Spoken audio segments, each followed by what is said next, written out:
गुरुर्ब्रह्मा गुरुर्विष्णु गुरुर्देवो महेश्वरः गुरुसाक्षात् परं ब्रह्म तस्मै श्री गुरवे नमः। ॐ सदाशिवसमारम्भां शङ्कराचार्यमध्यमाम् अस्मदाचार्यपर्यन्तां वन्दे गुरुपरम्पराम्।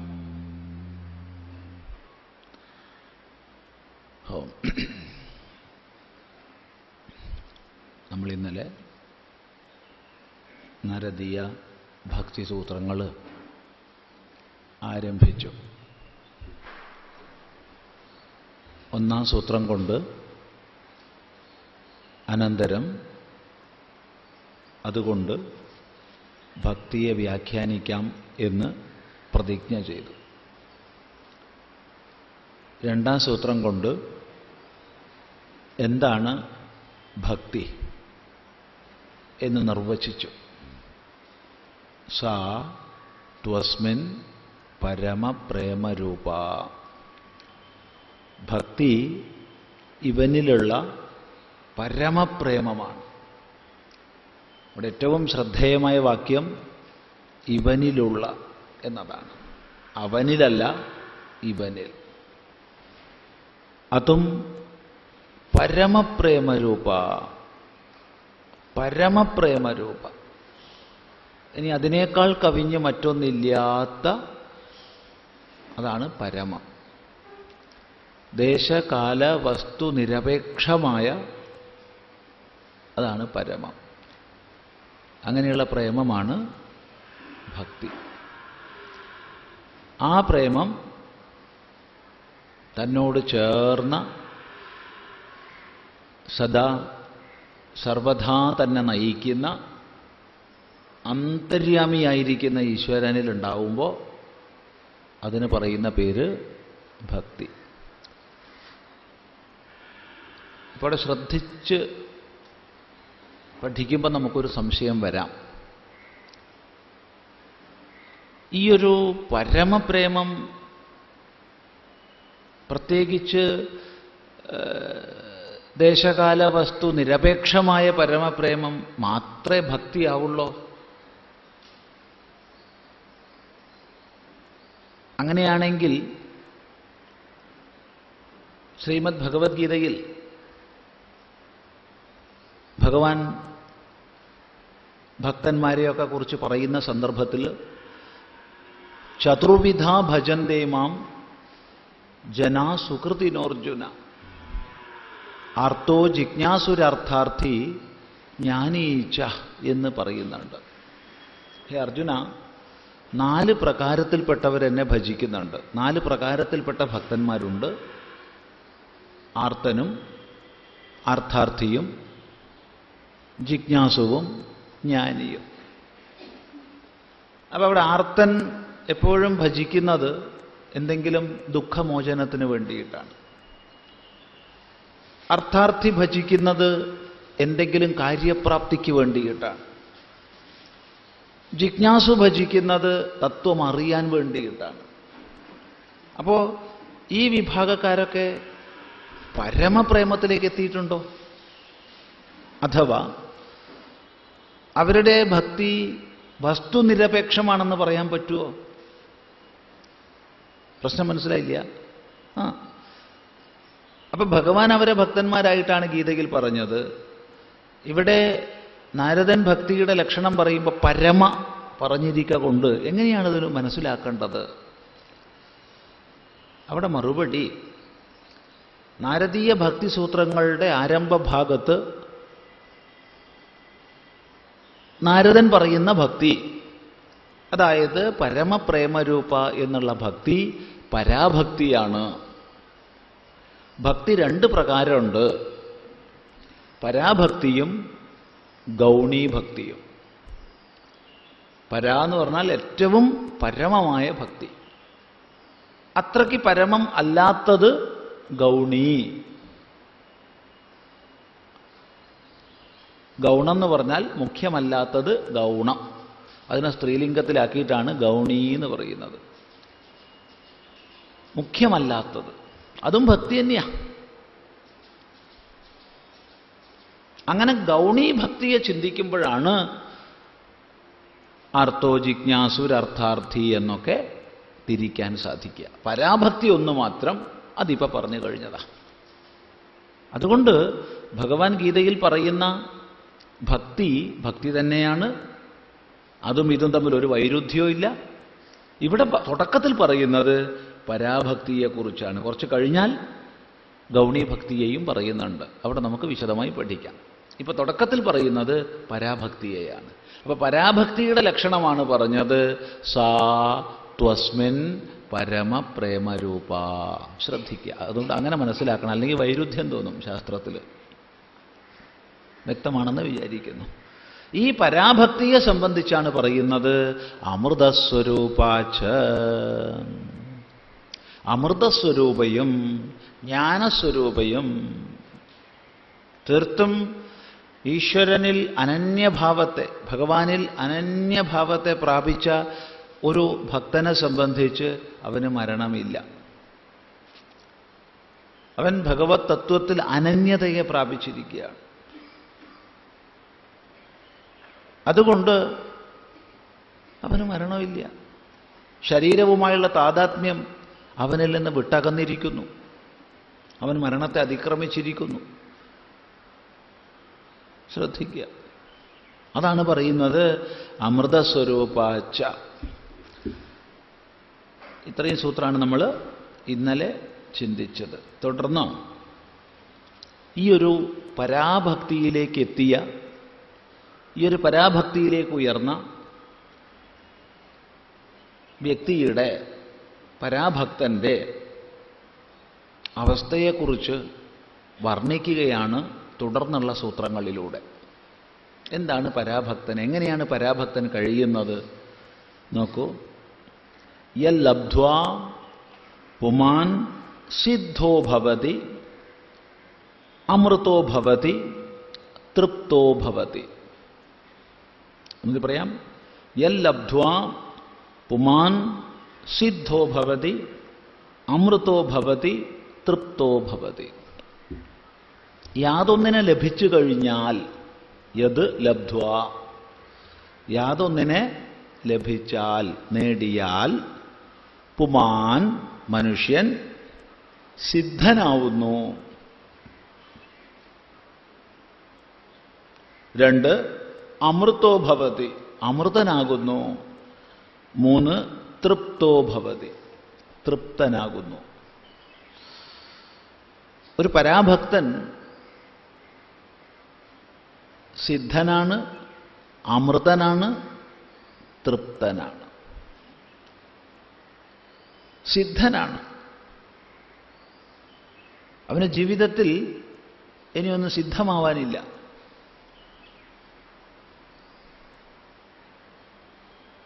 സാധാരണ താത്കാലികങ്ങളും ലൗകികങ്ങളുമായ സിദ്ധികളുണ്ട്. നമ്മുടെ മനസ്സെപ്പോഴും അതിലാ പെട്ടുപോവുക. പലപ്പോഴും സ്ഥൂല ശരീരത്തിൻ്റെ തലത്തിൽ നമുക്ക് സാധ്യമല്ലാത്തത്, അല്ലെങ്കിൽ നമുക്ക് സാധ്യമല്ലെന്ന് നമ്മൾ ചിന്തിക്കുന്നത് വേറൊരാൾ ചെയ്യുമ്പോൾ നമുക്ക് ചിലപ്പോൾ അവരോട് ഒരു ആരാധന തോന്നിയെന്ന് വരും. ചില വലിയ മല്ലന്മാർ, അല്ലേ, ചില വലിയ വെയ്റ്റ് ലിഫ്റ്റർമാർ, അല്ലെങ്കിൽ വളരെ വേഗത്തിൽ ഓടുന്നവർ, വളരെ ചാടുന്നവർ, അല്ലെങ്കിൽ ശാരീരിക അഭ്യാസം കൊണ്ട് അനേകം പേരെ ഒന്നിച്ചടിച്ച് വീഴ്ത്തുന്നവർ, അങ്ങനെയൊക്കെയുള്ള സ്ഥൂല ശരീരക്ഷമത വർദ്ധിച്ചവരെ നമ്മൾ ആരാധിച്ചു എന്ന് വരും. സിദ്ധി തന്നെയാണത്, അല്ലാന്ന് പറയുന്നില്ല. അതുപോലെ ഇന്ദ്രിയങ്ങളെ കൊണ്ടുള്ള സിദ്ധിയുണ്ട്. നമുക്ക് ചിന്തിക്കാൻ കഴിയുന്നതിലേറെ കാണാനും കേൾക്കാനും ഒക്കെ കഴിയുന്നവർ, കർമ്മേന്ദ്രിയങ്ങളുടെ തലത്തിൽ പറഞ്ഞാൽ നമുക്ക് ചിന്തിക്കാൻ പറ്റാത്തതിനൊക്കെ എടുക്കുന്നവർ, നടക്കുന്നവർ ഒക്കെ. മനസ്സിൻ്റെ തലത്തിലും ബുദ്ധിയുടെ തലത്തിലും പറയാം. ഒരാളെ കാണുന്ന മാത്രയിൽ അവരുടെ എല്ലാം ഭൂതഭാവികളൊക്കെ തിരിച്ചറിഞ്ഞ് അവരെ കീഴ്പ്പെടുത്തുന്നവർ, അങ്ങനെയൊക്കെ ആവാം. പക്ഷേ ഇതൊക്കെ എത്ര ഉയർന്നാലും ഇതൊക്കെ താത്കാലികം മാത്രം. കാരണം ഇതെല്ലാം ഇന്ദ്രിയ വിഷയങ്ങളുമായി ബന്ധപ്പെട്ടതാണ്. പലപ്പോഴും സിദ്ധി എന്നൊക്കെ പറയുമ്പോഴത്തേക്ക് നമ്മുടെ മനസ്സിൽ അങ്ങനത്തതൊക്കെയാണ് പോവുക. അതെ, അതിലാണ് നമ്മുടെ മനസ്സ് പോവുക. ആകാശത്ത് നിന്ന് ഭസ്മം എടുത്തു, അല്ലെങ്കിൽ ആകാശത്ത് നിന്ന് ലഡു എടുത്തു, ഇതിലൊക്കെയാണ് നമ്മളെ മനസ്സ് പോവുക.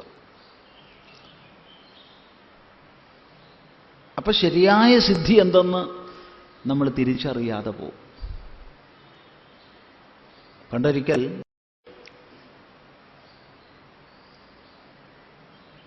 ഒരു മകൻ പഠിക്കാൻ പോയി ഗുരുനാഥൻ്റെ അടുത്ത്.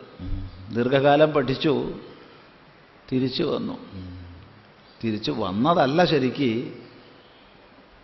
ഗുരുനാഥൻ അവിടുന്ന് മെല്ലെ പൊയ്ക്കോന്ന് പറഞ്ഞതാ. അതിന് കാരണം എന്താ വെച്ചാൽ ഇവൻ കുറേ കാലം പഠിച്ചപ്പോഴത്തേക്ക് ഇവൻ സിദ്ധി കിട്ടിയവന്.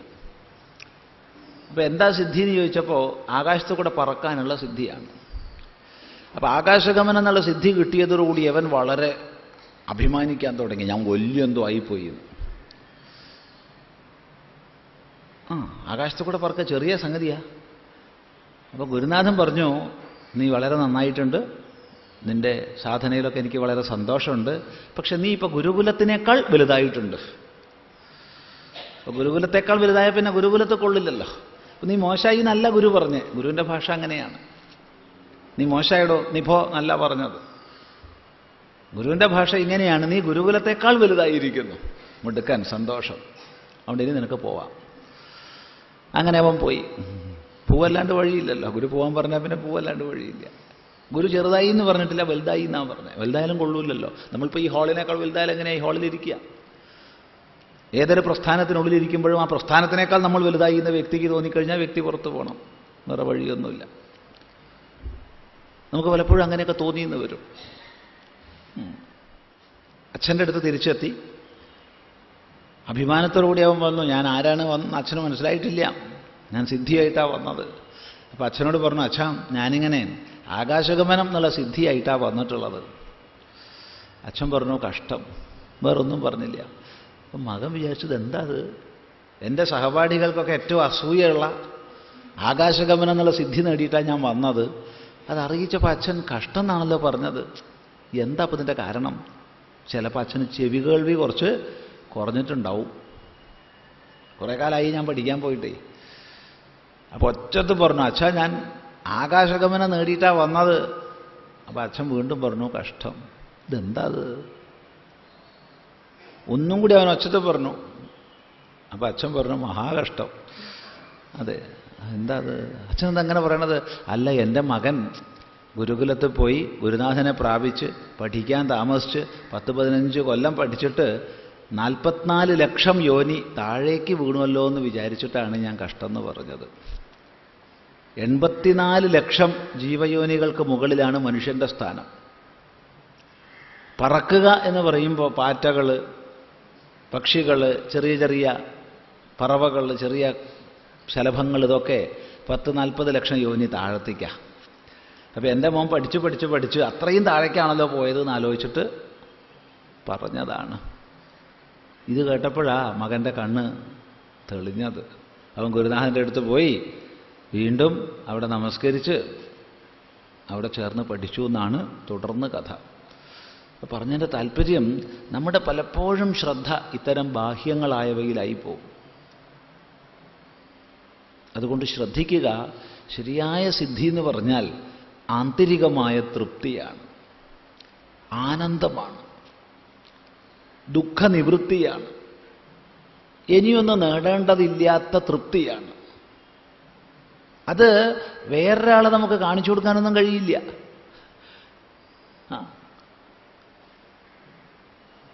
അത് ബാഹ്യമല്ല, തീർത്തും ആന്തരികമാണ്.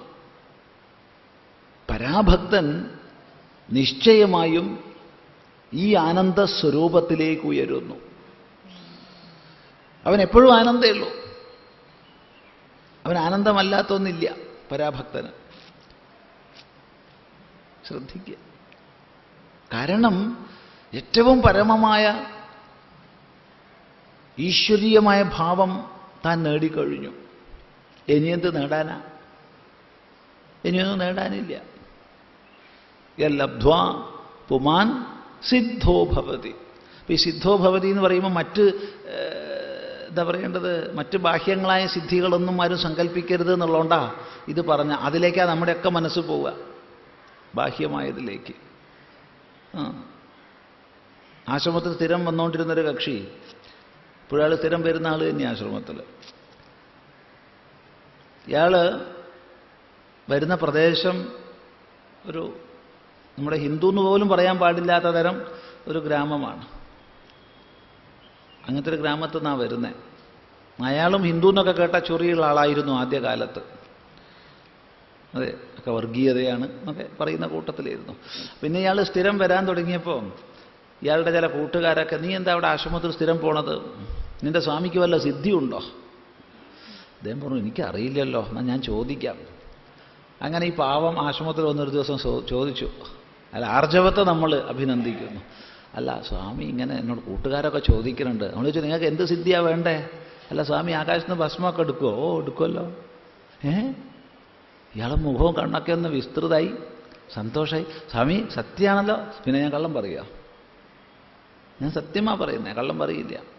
സത്യം പറയാതിരിക്കും, പക്ഷെ ആ സത്യം പറയില്ല. അപ്പോൾ സ്വാമി, ഞാൻ കൂട്ടുകാരെയും കൂട്ടി വന്നാൽ ഞാൻ ആകാശത്ത് ഭസ്മം എടുക്കും, ഉറപ്പ്. ഒരു ദിവസം ഇയാളെ കൂട്ടുകാരെ കൂട്ടി വന്നു. വെള്ളമൊക്കെ കുടിക്കുമോ പറഞ്ഞോ, ചായയൊക്കെ കുടിച്ചു. അല്ല, ഇവർക്ക് എന്തോന്ന് പറയാനുള്ളത് പോലെ.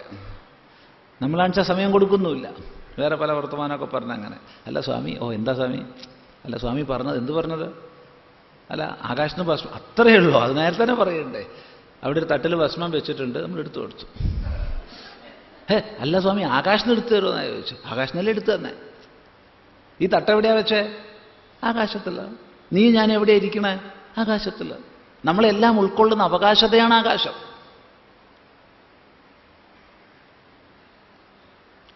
വേറെ എവിടുന്നാ നമുക്ക് എന്താ എടുക്കാൻ കഴിയുക?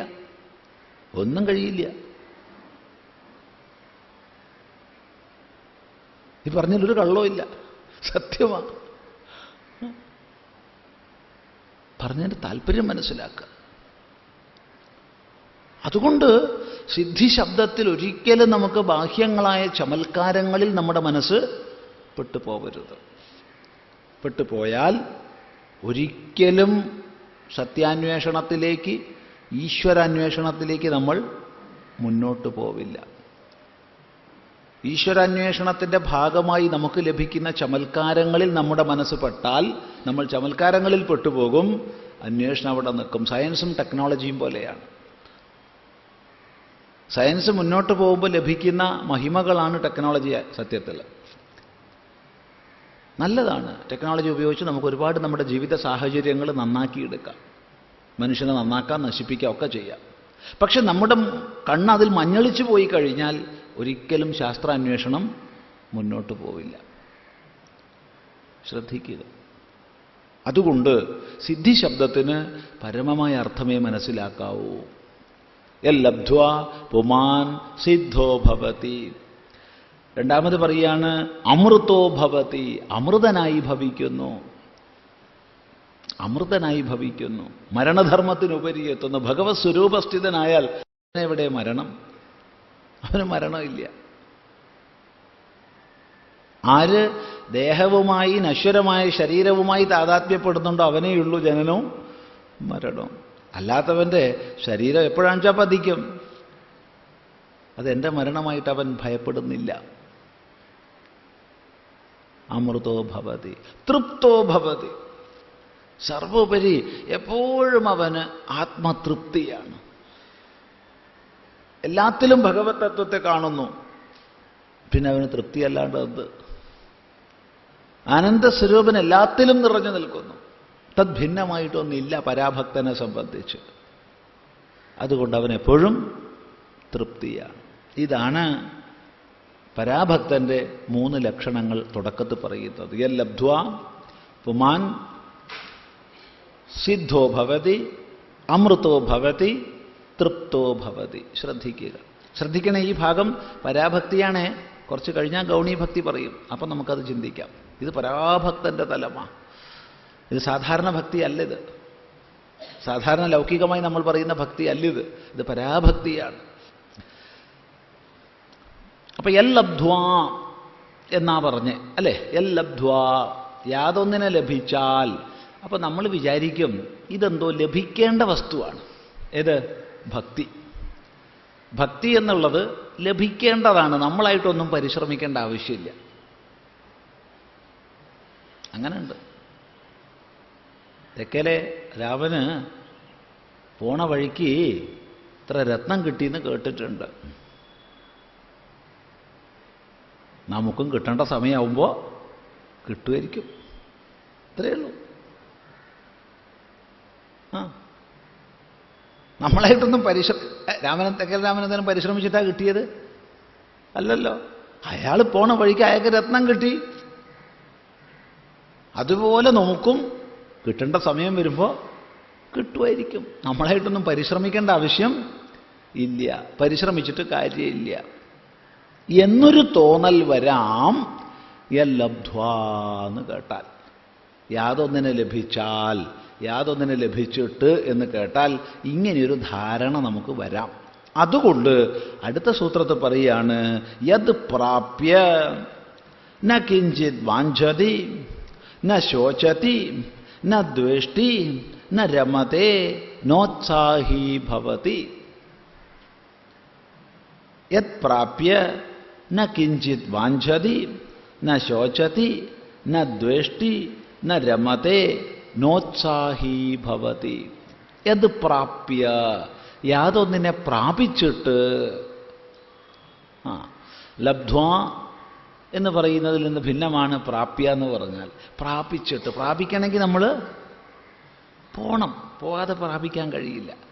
ഞാൻ ഇന്ന് ദാപ്പോൾ 7 മണിക്ക് പാവക്കുളം ക്ഷേത്രത്തെ പ്രാപിച്ചിട്ട് എന്ന് പറഞ്ഞാൽ താമസിക്കുന്ന TDM ഹാളിൽ റൂമിൽ ഇരുന്നാൽ എത്തൂല. നേരെ മറിച്ച് ലബ്ധ്വാ എന്ന് പറഞ്ഞാൽ അവിടേക്ക് ലഭിക്കണം. വ്യത്യാസം മനസ്സിലാക്കുക. അപ്പൊ പ്രാപിച്ചിട്ട് എന്ന് പറഞ്ഞാൽ നമ്മളൊരു പരിശ്രമം ചെയ്ത് ഒന്നിനെ നേടണം. അതുപോലെ ജീവിതത്തിൽ ഭക്തിയെ നേടാൻ പരിശ്രമിക്കണം.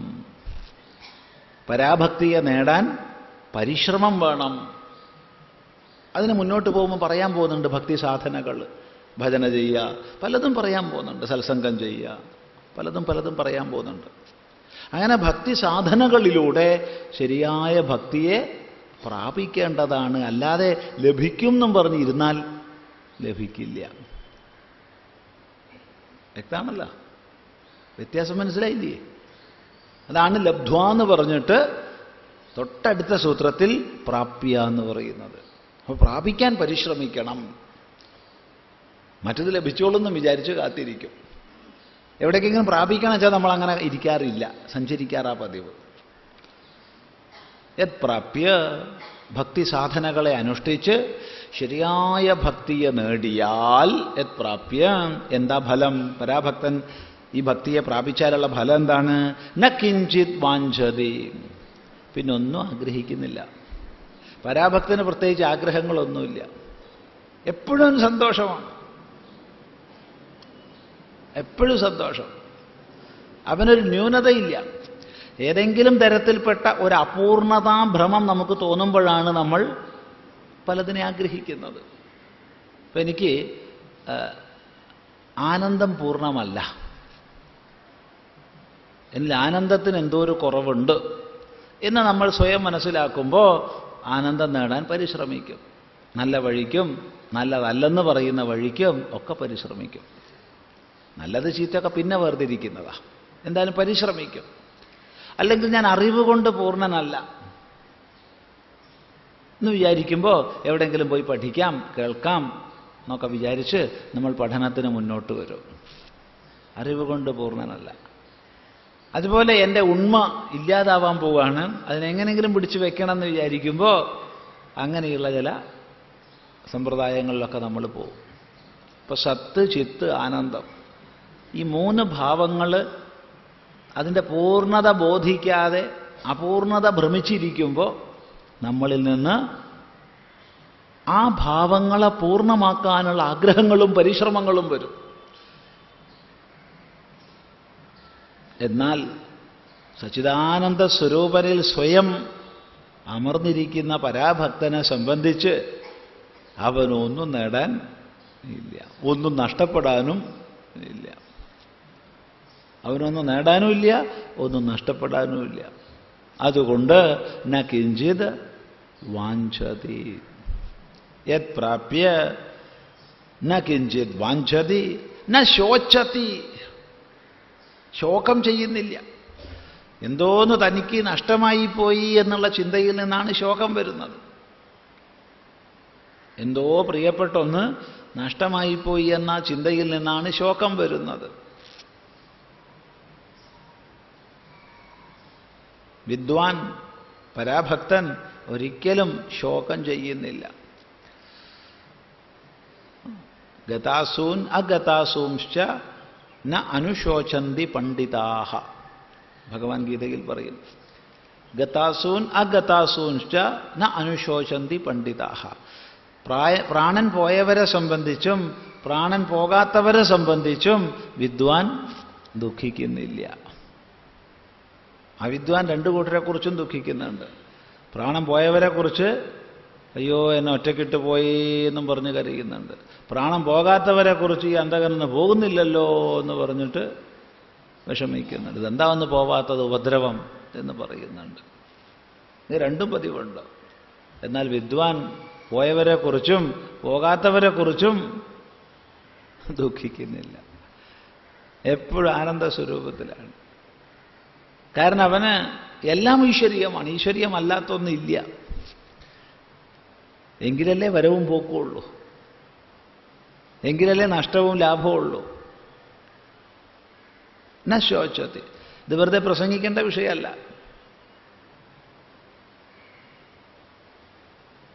ഇത് പരാഭക്തന്റെ സ്ഥിതിയാണിത്. ന ശോചതി ന ദ്വേഷ്ടി. ന ദ്വേഷ്ടി, ദ്വേഷിക്കുന്നില്ല. ദ്വേഷം എന്ന് പറഞ്ഞാൽ തനിക്ക് ദുഃഖപ്രദമാകുമല്ലോ എന്ന ചിന്ത കൊണ്ട് ഏതെങ്കിലും ഒന്നിനെ അകറ്റാനുള്ള നമ്മുടെ ഭാവമാണ് ദ്വേഷം. ദ്വേഷം എന്ന് പറഞ്ഞാൽ ദുഃഖപ്രദമാകുമല്ലോ എന്ന ചിന്തയാൽ ഏതെങ്കിലും ഒന്നിനെ അകറ്റാനുള്ള ഭാവത്തിനാണ് ശാസ്ത്രത്തിൽ ദ്വേഷം എന്ന് പറയുക. രാഗത്തിൻ്റെ നേരെ വിപരീതമാണ് ദ്വേഷം. രാഗം എന്ന് പറഞ്ഞാൽ സുഖത്തിന് കാരണമാകുമല്ലോ എന്ന് ചിന്തിച്ച് ഏതെങ്കിലും ഒന്നിനോട് ചേർന്നിരിക്കാനുള്ള ഭാവമാണ് രാഗം. നേരെ വിപരീതമാണ് ദ്വേഷം. ഒരേ വസ്തുവിൽ തോന്നാട്ടോ, ഒരേ വസ്തുവിൽ ഒരു മണിക്കൂർ മുമ്പ് രാഗം തോന്നിയതിൽ ഇപ്പോൾ ദ്വേഷം തോന്നാം. അതിങ്ങനെ മാറി മാറി വരും അല്ലേ? ഇത്രയേ ഉള്ളൂ. ഏത് സന്ദർഭത്തിൽ ഒന്ന് തനിക്ക് അനുകൂലമാണെന്ന ചിന്തയുണ്ടോ അപ്പം അത് സുഖമാണെന്ന് പറയപ്പെടും. ഏത് സന്ദർഭത്തിൽ ഒരു വസ്തു പ്രതികൂലമാണെന്ന് തോന്നലുണ്ടോ അപ്പം അത് ദുഃഖമാണെന്ന് പറയപ്പെടും. അല്ലാണ്ട് സുഖത്തിനും ദുഃഖത്തിനും ഒരു നിശ്ചിത ലക്ഷണമൊന്നും നമുക്ക് പറയാൻ വയ്യ അല്ലേ? ചിന്തിച്ചു നോക്കൂ. ഈ അനുകൂലം പ്രതികൂലം എന്നുള്ള ബുദ്ധി മാറാൻ എത്ര പെട്ടെന്ന് കഴിയും? ഒരു സെക്കൻഡ് വേണോ മാറാൻ? ഒരാളെ കാശ് കൊടുത്ത് ടിക്കറ്റ് എടുത്ത് മൃഗശാലയിൽ പോയി. അങ്ങനെ പോയി കരിമ്പുലിയുടെ കൂട്ടിൻ്റെ അടുത്താണ് അപ്പം നിൽക്കുന്നത്. കരിമ്പുലിയുടെ കൂട്ടിൻ്റെ അടുത്ത്. അപ്പോൾ ഒരു ഫോട്ടോഗ്രാഫർ വന്നു.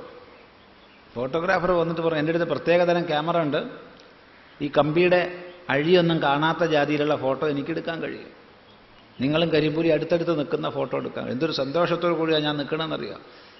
പരമാവധി കരിമ്പുലിയുടെ അടുത്തേക്ക് പോസ് ചെയ്യാണ്. എൻ്റെ ഒറ്റ ധൈര്യം എന്താണ്? ഞങ്ങൾ രണ്ടിനും ഇടയ്ക്ക് ശക്തമായൊരു കമ്പിവേലി ഉണ്ട് എന്നുള്ളതാണ് എൻ്റെ ധൈര്യം.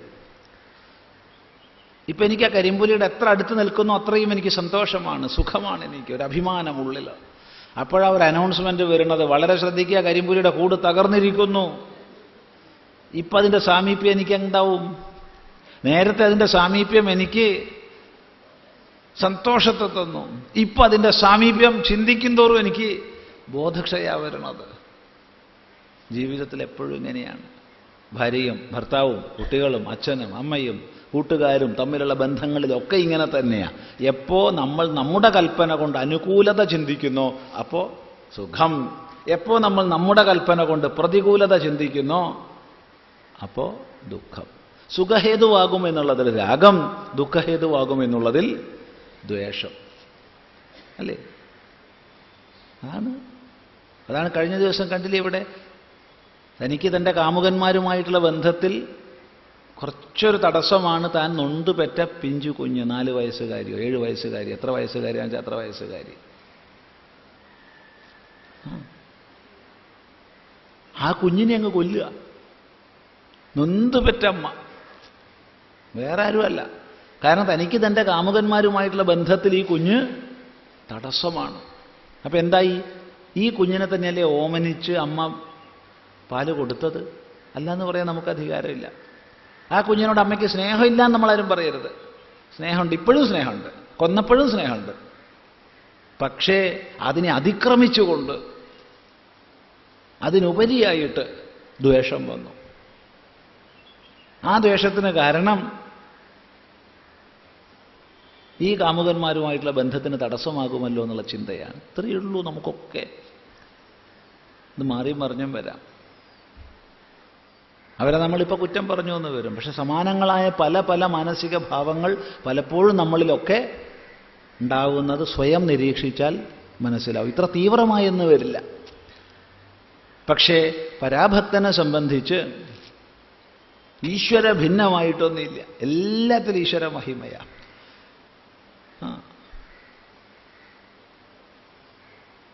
എന്താ ഒരു പരാഭക്തന്റെ ലക്ഷണം? പരാഭക്തന്റെ ലക്ഷണം എല്ലാറ്റിലും ഈശ്വര സ്വരൂപത്തെ കാണുന്നു. സർവഭൂതേഷു യഃ പശ്യേത് ഭഗവദ്ഭാവമാത്മനഃ ഭൂതാനി ഭഗവത്യാത്മന്യേഷ ഭാഗവതോത്തമഃ. ശ്രീമദ് ഭാഗവതത്തിൽ ആരാണ് ഉത്തമ ഭക്തൻ എന്ന് പറയുന്നതാണ്. ആരാണ് ഭാഗവതോത്തമൻ? ശ്രീമദ് ഭാഗവതം പറയാണ്, സർവഭൂതേഷു യഃ പശ്യേത് ഭഗവത് ഭാവമാത്മന. സർവഭൂതങ്ങളിലും ആര് തൻ്റെ ഭഗവത് ഭാവത്തെ കാണുന്നുവോ, അത് ശ്രദ്ധിക്കുക. സർവഭൂതങ്ങളിലും ആര് ശിവന്റെ ഭഗവത് ഭാവത്തെ കാണുന്നുവോ, സർവഭൂതങ്ങളിലും ആര് വിഷ്ണുവിൻ്റെ ഭഗവത് ഭാവത്തെ കാണുന്നുവോ എന്നല്ല പറഞ്ഞേ. സർവഭൂതങ്ങളിലും സർവചരാചരങ്ങളിലും ആര് തൻ്റെ ഭഗവത് ഭാവത്തെ കാണുന്നു. അപ്പോൾ 3 പ്രക്രിയ അവിടെ ഒന്നായി. കാണപ്പെടുന്നത് ഭഗവാൻ താൻ.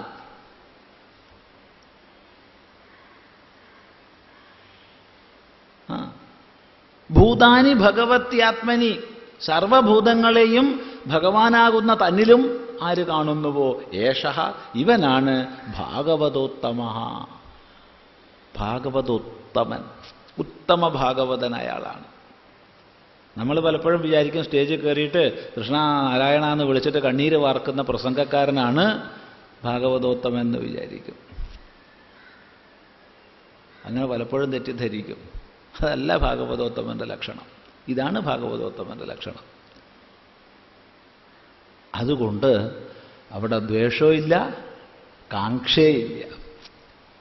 ന വാഞ്ചതി ന ചോചതി ന ദ്വേഷ്ടി ന രമതേ. ന രമതേ. അവൻ ബാഹ്യമായ ഒന്നിനെ സ്വീകരിച്ചുകൊണ്ട് ആനന്ദിക്കുന്നില്ല. എന്തുകൊണ്ട്? അവൻ എപ്പോഴും ആത്മാരാമനാണ്.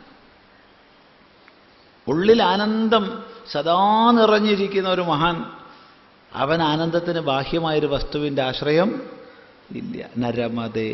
സർവോപരി നോത്സാഹി ഭവതി. അവൻ ഉത്സാഹിയാവുന്നില്ല. ഞാനത് ചെയ്യുന്ന പറഞ്ഞ് തിളച്ചുകൊണ്ട് പോകുന്നില്ല. ഞാൻ ഉത്സാഹി ഭവതി എന്ന് പറഞ്ഞതിൻ്റെ അർത്ഥം അവൻ ഒരുതരം ഉത്സാഹം ഇല്ലാണ്ട് ഇങ്ങനെ തൂങ്ങിയിരിക്കുന്നല്ല. ഇത് പരാഭക്തൻ ഒരു ഉത്സാഹം ഇല്ലാണ്ട് ഇങ്ങനെ തൂങ്ങിയിരിക്കും എന്നല്ല പറയണത്. പിന്നെ പല പല കർമ്മവ്യാപാരങ്ങളുടെ പിന്നാലെ ഇത് ഞാനെന്ന് പറഞ്ഞ് അവൻ നെട്ടോട്ടം ഓടുന്നില്ല. ഉപനിഷത്തിലൊരു സന്ദർഭത്തിൽ ഒരു പരാമർശം വരുന്നുണ്ട്. സാന്ദർഭികമായി പറയട്ടെ, ഈ ഒരു ഉപനിഷത് വാക്യത്തെ, ചെറിയൊരു മന്ത്രമാണ്, വിദ്യാരണ്യ സ്വാമികൾ 300 ചില്ലാൻ ശ്ലോകങ്ങളെ കൊണ്ടാണ് വ്യാഖ്യാനിച്ചത്. ഒരൊറ്റ മന്ത്രം. ഈ മന്ത്രത്തെ വിദ്യാരണ്യ സ്വാമികൾ വ്യാഖ്യാനിച്ചത് 300 ചില്ലാൻ മന്ത്രങ്ങളെ കൊണ്ട്. അപ്പോൾ അതിൻ്റെ അഗാധത എത്രയാണെന്ന് ആലോചിച്ച് നോക്കൂ. പൊതുവെ ഈ ചുരുക്കി പറയുന്നതിൽ പ്രസിദ്ധനാണ് വിദ്യാരണ്യസ്വാമികൾ. ഇപ്പോൾ ചുരുക്കി പറയുന്നതിൽ പ്രസിദ്ധനായ വിദ്യാരണ്യസ്വാമിക്ക് പോലും ഈ മന്ത്രത്തെ വ്യാഖ്യാനിക്കാൻ 300 ചില്ലുവാൻ ശ്ലോകങ്ങൾ വേണ്ടി വന്നു എന്ന് പറഞ്ഞാൽ ഇതിൻ്റെ അർത്ഥവ്യാപ്തി എത്രയാ? ആത്മാനം ചേദ്വിജാനീയാത് അയമസ്മീതി പൂരുഷഃ കിമിച്ഛൻ കസ്യ കാമായ ശരീരമനുസഞ്ജ്വരേത്. ഇതാണ് ചോദ്യം. ബൃഹദാരണ്യകോപനിഷത്തിലൊരു മന്ത്രമാണിത്. ബൃഹദാരണ്യകോപനിഷത്തിലൊരു മന്ത്രമാണ്. ആത്മാനം ചേദ്വിജാനീയാത് അയമസ്മീതി പൂരുഷഃ. ആത്മാവിനെ അറിഞ്ഞു എന്ന് വിചാരിക്കുക, സ്വരൂപത്തെ അറിഞ്ഞു എന്ന് വിചാരിക്കുക. എന്ത്? ഈ പുരുഷൻ ഞാനാകുന്നു, ഈ പൂർണ്ണൻ ഞാനാകുന്നു. പുരുഷൻ പൂർണ്ണൻ, ഈ പൂർണ്ണൻ ഞാനാകുന്നു എന്ന് ഒരാൾ തൻ്റെ സ്വരൂപത്തെ അറിഞ്ഞുവെങ്കിൽ കിമിച്ഛൻ, എന്താഗ്രഹിക്കുന്നവനായിട്ട്, കസ്യ കാമായ, എന്തിൻ്റെ കാമത്തിനായിക്കൊണ്ട്, ശരീരം അനുസഞ്ജ്വരേത്, ശരീരത്തിന് പിന്നാലെ പനി പിടിച്ച് ഓടുന്നാ ചോദിക്കുന്നത്. നമ്മളിങ്ങനെ അങ്ങനെ നെട്ടോട്ടോടുകയാണ്. അത് വേണം, ഇത് വേണം, അങ്ങനെ വേണം, അങ്ങനെ വേണം എന്നും പറഞ്ഞിട്ട് ഇങ്ങനെ ഓടിക്കൊണ്ടേയിരിക്കുക. ഇവിടെ ചോദ്യം, ഈ സ്വരൂപത്തെ അറിഞ്ഞവൻ ആർക്ക് വേണ്ടി, എന്തിൻ്റെ പിന്നാലെ ഓടുന്ന? മറുപടി എന്താ? അവനിൽ എല്ലാ ഓട്ടങ്ങളും നിലച്ചിരിക്കുന്നു, അവൻ തന്നിൽ താനായിരിക്കുന്നു. ശ്രദ്ധിക്കുക. ഈ ഒരൊറ്റ ഉപനിഷൻ മന്ത്രത്തെയാണ് വിദ്യാരണ്യസ്വാമികൾ പഞ്ചദശിയിൽ തൃപ്തിദീപം എന്നുള്ള പ്രകരണത്തിൽ 300 ചില്ലുവാൻ ശ്ലോകങ്ങളെ കൊണ്ട് വ്യാഖ്യാനിക്കുന്നത്.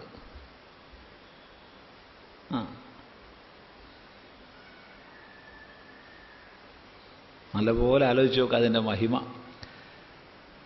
അപ്പോൾ തൻ്റെ പൂർണ്ണാത്മബോധത്തെ അറിഞ്ഞവൻ തന്നിൽ താനായിരിക്കുന്നു, ആനന്ദിച്ചിരിക്കുന്നു. അതുകൊണ്ട് നോത്സാഹി ഭവതി. ഒന്നുകൂടി ആ സൂത്രം പറയാം. യത് പ്രാപ്യ ന കിഞ്ചിത് വാഞ്ചതി ന ശോചതി ന ദ്വേഷ്ടി ന രമത്തെ നോത്സാഹി ഭവതി. വ്യക്താണല്ലോ. അപ്പോ നേരത്തെ ലബ്ധ്വാന്ന് പറഞ്ഞപ്പോൾ ഒരു കുഴപ്പം, നമ്മളൊന്നും ചെയ്യാണ്ട് കാത്തിരിക്കും. അത് തിരുത്തി പറഞ്ഞതാണ് യത് പ്രാപ്യ എന്നുള്ളത്. അപ്പൊ യത് പ്രാപ്യ എന്ന് പറയുമ്പോൾ നമുക്ക് തോന്നാവുന്നൊരു തെറ്റുണ്ട്. എവിടെയോ പോയി നേടേണ്ടതാണ്, നമ്മളിൽ നിന്ന് ദൂരെയാണ് ഈശ്വരൻ. അപ്പൊ വൈകുണ്ഠത്ത് പോയി ഈശ്വരനെ അറിയണം, അല്ലെങ്കിൽ കൈലാസത്ത് പോയി ഈശ്വരനെ അറിയണം. അല്ലെങ്കിൽ ഇതിനേക്കാൾ ദൂരെയുള്ള ലോകം പറയാമോ? ഗോലോകം. ഈ ശ്രീകൃഷ്ണ പ്രസ്ഥാനക്കാരൊക്കെ മാനിക്കുന്ന ഗോലോകം, അത് അതിനേക്കാൾ ദൂരെയാണ്, വൈകുണ്ഠത്തിനേക്കാൾ ദൂരെയാണ്. അവിടെയാണ് രാധയായിട്ട് കൃഷ്ണൻ ഇരിക്കുന്നത്. അങ്ങ് ദൂരെയാണ്. എത്ര ദൂരെയാണോ അത്ര ദൂരെ വയ്ക്കണം നമുക്ക് ഇഷ്ടം. അപ്പം അവിടെ പോയിട്ട് നേടണമെന്നൊരു ചിന്ത നമുക്ക് വരും. ശബരിമല പോയി ഭഗവാനെ കാണണം, ഗുരുവായൂർ പോയി ഭഗവാനെ കാണണം എന്ന് നമുക്ക് തോന്നും. യത് പ്രാപ്യ എന്ന് പറഞ്ഞ വാക്കിന് അങ്ങനെ ഒരു കുഴപ്പമുണ്ട്. ലബ്ധ്വ എന്ന് പറഞ്ഞ വാക്കിൻ്റെ കുഴപ്പം ഇല്ലാണ്ടാക്കാനാണ് യത് പ്രാപ്യ എന്ന് പറഞ്ഞത്. യത് പ്രാപ്യ എന്നുള്ള വാക്കിനും ചെറിയൊരു കുഴപ്പമുണ്ട്. അതുകൊണ്ട് ആചാര്യം പറയുകയാണ് യജ്ഞാത്വാ. യാതൊന്നിനെ അറിഞ്ഞിട്ട്, യാതൊന്നിനെ അറിഞ്ഞാൽ മത്തോ ഭവതി സ്തബ്ധോ ഭവതി ആത്മാരാമോ ഭവതി. യത് ജ്ഞാത്വാ, യാതൊന്നിനെ അറിഞ്ഞാൽ അഥവാ യാതൊന്നിനെ അറിഞ്ഞിട്ട് മത്തോ ഭവതി, മത്തനാവുന്നു, മത്തനാവുന്നു, ആനന്ദമത്തനാവുന്നു.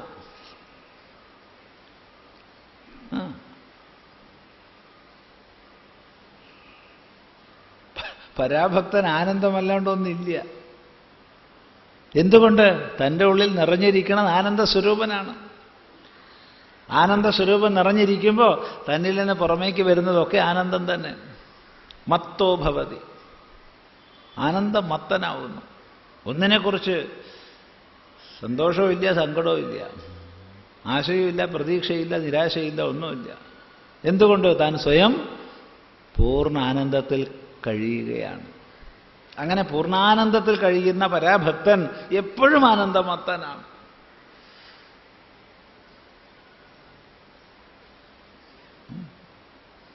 മത്തോ ഭവതി സ്തബ്ധോ ഭവതി, സ്തബ്ധനാവുന്നു. ഈ സ്തബ്ധൻ എന്ന് പറഞ്ഞാൽ ശരിക്കും ശാസ്ത്രത്തിൽ അത്ര നല്ല അർത്ഥമല്ല, പക്ഷെ ഇവിടെ ആ അർത്ഥം പറയാൻ പറ്റും. സ്തബ്ധൻ എന്ന് പറഞ്ഞാൽ ഈ തൂണുപോലെ നിൽക്കുന്നവനെ കൊണ്ടാണ് സ്തബ്ധൻ എന്ന് പറയുക. അപ്പൊ തൂണ് പോലെ നിൽക്കുന്നവൻ സ്തബ്ധൻ, സ്തംഭം പോലെ നിൽക്കുന്നവൻ, സ്തംഭവൃത്തിയിലുള്ളവനാണ് സ്തബ്ധൻ.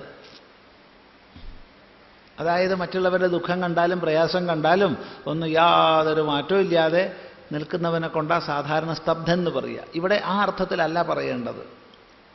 ഇവിടെ പറയേണ്ടത് തൻ്റെ ചുറ്റുപാട് നടക്കുന്ന ഏതൊരു പ്രപഞ്ച വികാരത്തിലും യാതൊരു വികാരവും ഇല്ലാതിരിക്കുന്നവൻ. നടക്കേണ്ടതൊക്കെ നടക്കും, നടക്കേണ്ടതെല്ലാം നടക്കുന്നു. യാതൊരു പരിവർത്തനവുമില്ലാതെ ഈശ്വര സ്വരൂപത്തിൽ താൻ അമർന്നിരിക്കുന്നു. അതുകൊണ്ട് അവൻ യാതൊരു പ്രപഞ്ച വികാരത്തിനും വഴിപ്പെടുന്നവനല്ല. അതാണ് സ്തബ്ധോ ഭവതി എന്ന് പറഞ്ഞ അർത്ഥം.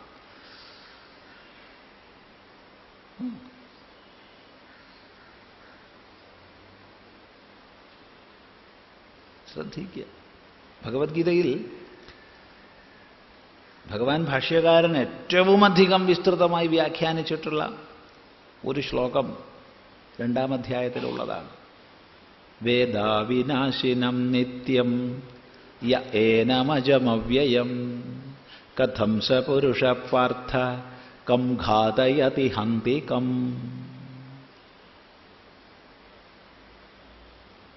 അജവും അവ്യയവും അവിനാശിയുമായ ആത്മസ്വരൂപത്തെ യാതൊരാൾ സാക്ഷാത്കരിച്ചിരിക്കുന്നോ, ഹേ അർജുന, അയാൾ ആരെ എങ്ങനെ കൊല്ലും, ആരെ എങ്ങനെ കൊല്ലിക്കും? താല്പര്യം, അയാൾ ഒരു ക്രിയയെ ചെയ്യുന്നില്ല, ചെയ്യിപ്പിക്കുന്നുമില്ല. അയാൾ സ്വയം ചെയ്യുന്നില്ല, ചെയ്യിപ്പിക്കുന്നുമില്ല. എന്തുകൊണ്ട്? തൻ്റെ പൂർണ്ണാത്മബോധത്തിൽ നിറഞ്ഞമർന്നിരിക്കുന്ന അവസ്ഥയിൽ ചെയ്യുന്നുമില്ല, ചെയ്യിക്കുന്നുമില്ല. ഈ തലത്തെ ചൂണ്ടിക്കാണിക്കാനാണ് സ്തബ്ധോ ഭവതി എന്ന് പറഞ്ഞത്. അല്ലാതെ അത് നമ്മുടെ ലൗകികമായ അർത്ഥത്തിൽ തൂണുപോലെ കഴിയുന്നതല്ല. ആത്മാരാമഭാവത്തിൽ തന്റെ ആനന്ദ സ്വരൂപത്തിൽ നിറഞ്ഞിരിക്കുന്നത് കൊണ്ട് സ്വാഭാവികമായി പ്രവൃത്തികളെല്ലാം കൊഴിഞ്ഞു പോയിരിക്കുന്ന അവസ്ഥയാണ്. ഇതാണ് വേദാന്ത ശാസ്ത്രത്തിൽ പരമമായി പറയുന്ന നൈഷ്കർമ്മ്യം. സർവകർമ്മങ്ങളോടെ കൊഴിഞ്ഞു പോയിരിക്കുക. അവിടെ ഒരു കർമ്മവും ഇല്ല, ഒരു കർത്തവ്യവും ബാക്കിയില്ല. സ്തബ്ധോ ഭവതി.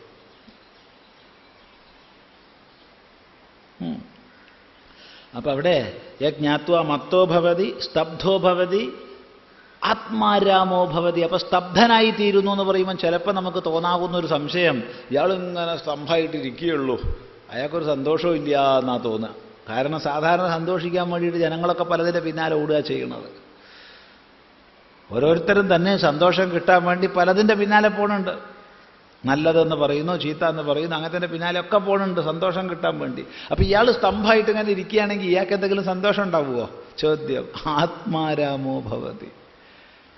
അയാൾ തന്നിൽ ആരമിച്ചു കഴിയുന്നവനാണ്. അയാൾ ആനന്ദത്തിൽ കഴിയുന്നവൻ, അയാൾക്കേ ആനന്ദമുള്ളൂ. യജ്ഞാത്വ ആത്മാരാമോ ഭവതി. ആത്മാരാമനായി തീരുന്നു. ഇതാണ് പരാഭക്തൻ എത്തിച്ചേർന്നിരിക്കുന്ന ഭാവം. നല്ലപോലെ എത്ര മനനം ചെയ്യുന്നു. ഈ പറഞ്ഞ 3 സൂത്രങ്ങൾ നമുക്ക് വേണമെങ്കിൽ 30 ദിവസം ഇരുന്ന് ചിന്തിക്കുക, തീരില്ല. പക്ഷേ സാമാന്യം വിചാരം ചെയ്യാനുള്ള ചില ദിശകൾ മാത്രമാണ് ഇവിടെ പറയുന്നത്. ശ്രദ്ധിക്കുക. അപ്പോൾ ആദ്യം ലബ്ധ്വ എന്ന് പറഞ്ഞു. അപ്പം നമ്മൾ ഭക്തി എന്തോ നേടേണ്ടതാണ്, നമ്മളായിട്ടൊന്നും പരിശ്രമിക്കേണ്ടതില്ല എന്ന് നമുക്ക് തോന്നി. അപ്പം പറഞ്ഞു യത്പ്രാപ്യ എന്ന് പറഞ്ഞപ്പോൾ പരിശ്രമിക്കണം എങ്കിലും പുറമെ പോയി നേടേണ്ടതാണെന്നൊരു ചിന്ത വന്നു. ഉടനെ തിരുത്തി പറഞ്ഞു യജ്ഞാത്വ. ഈ 3 ശബ്ദങ്ങളും ശ്രദ്ധിക്കുക. ലബ്ധ്വ, യത്പ്രാപ്യ, യജ്ഞാത്വ. യാതൊന്നിനെ നേടിയിട്ട്, യാതൊന്നിനെ പ്രാപിച്ചിട്ട്, യാതൊന്നിനെ അറിഞ്ഞിട്ട്. ഈ അറിവ് തന്നെയാണ് പ്രാപ്തിയും ലാഭവും. അതാണ് ഈ 3 സൂത്രങ്ങളെ ചേർത്താൽ മനസ്സിലാക്കാനുള്ളത്. അറിവ് തന്നെയാണ് ലാഭവും പ്രാപ്തിയും. ഇത് പുറമേയുള്ള ഈശ്വരനല്ല നമ്മൾ നേടുന്നത്. പുറമേ ഏതോ ലോകത്ത് പോയിട്ട് ഈശ്വരനെ നേടുകയല്ല. അതുകൊണ്ട് അറിവ് തന്നെയാണ്, തിരിച്ചറിവ് തന്നെയാണ് ലാഭവും പ്രാപ്തിയും. അത് പ്രത്യേകം മനസ്സിലാക്കുക. അതുകൊണ്ട് ഭഗവാൻ ഭാഷ്യകാരൻ ജ്ഞാനത്തിലൂടെ മോക്ഷം എന്നുള്ള ആശയത്തെ വിശദീകരിക്കുമ്പോൾ സ്പഷ്ടമായി പറഞ്ഞു തരും, അവഗതിരേവഗതി. ഈ മോക്ഷഗതി എന്നൊക്കെ പറഞ്ഞാൽ പോയി പ്രാപിക്കാൽ അവഗതി, അറിവ് തന്നെയാണ് ഗതി. അറിഞ്ഞു എന്നുള്ളത് തന്നെയാണ് പ്രാപിച്ചു എന്നുള്ളത്. ശ്രദ്ധിക്കുക. അവിടെ ഇത് പ്രത്യേകം ശ്രദ്ധിക്കേണ്ടത് യത് ജ്ഞാത്വ, യത് പ്രാപ്യ, യത് ലബ്ധ്വ എന്നുള്ള മൂന്നും ചേർത്ത് മനസ്സിലാക്കുക. അങ്ങനെ പരാഭക്തിയെ നേടിക്കഴിഞ്ഞാൽ പുമാൻ സിദ്ധോ ഭവതി, അമൃതോ ഭവതി, തൃപ്തോ ഭവതി, ന കിഞ്ചിത് വാഞ്ചതി, ന ശോചതി, ന ദ്വേഷ്ടി, ന രമതേ, നോത്സാഹീ ഭവതി, മത്തോ ഭവതി, സ്തബ്ധോ ഭവതി, ആത്മാരാമോ ഭവതി. ഇതാണ് 3 സൂത്രങ്ങൾ ചേർത്താൽ. വ്യക്തമാണല്ലോ ഇല്ലേ? ഏകദേശം വ്യക്തമാണല്ലോ. ബാക്കി നമ്മൾ നല്ലപോലെ വിചാരം ചെയ്യുമ്പോൾ സ്പഷ്ടമാവും. ഇത്രയും പരാഭക്തിയുടെ ലക്ഷണം പറഞ്ഞിട്ട് പറയാണ്, സാ ന കാമയമാന നിരോധരൂപത്വാത്. സാ ന കാമയമാന നിരോധരൂപത്വാത്. ഈ പരാഭക്തി ഉണ്ടല്ലോ, ന കാമയമാന, കാമിക്കത്തക്കവളല്ല എന്നുവെച്ചാൽ അർത്ഥം പരാഭക്തിയുടെ കൂടെ കാമനകൾ ഉണ്ടാകുന്നതല്ല. അപ്പൊ കാമന ഉള്ളത് ഭക്തിയല്ലേ? അത് ഭക്തിയാണ്, ഗൗണീഭക്തി. അത് നമുക്ക് പിന്നെ ചിന്തിക്കാം. ഗൗണീഭക്തി. ഇതിപ്പോ ചിന്തിക്കുന്നത് പരാഭക്തിയെക്കുറിച്ചാണ്. പരാഭക്തിയിൽ കാമനകൾ ഇല്ല. പരാഭക്തൻ ഒരു കാമനയില്ല, ഒന്നിനെ സംബന്ധിച്ചും കാമനയില്ല.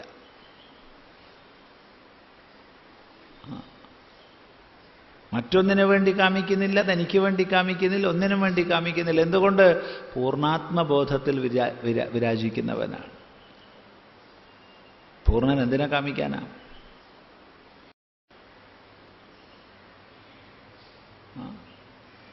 ചിന്തിക്കുക.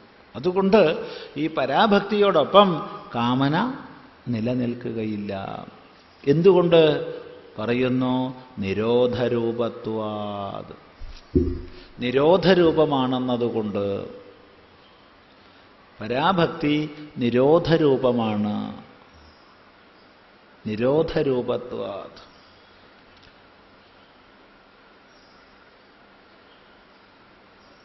മനസ്സിലായില്ല? എന്താ ഇപ്പം നിരോധരൂപം? ഇവിടെ നമ്മൾ ചിന്തിച്ച് വേവലാതിപ്പെടണ്ട.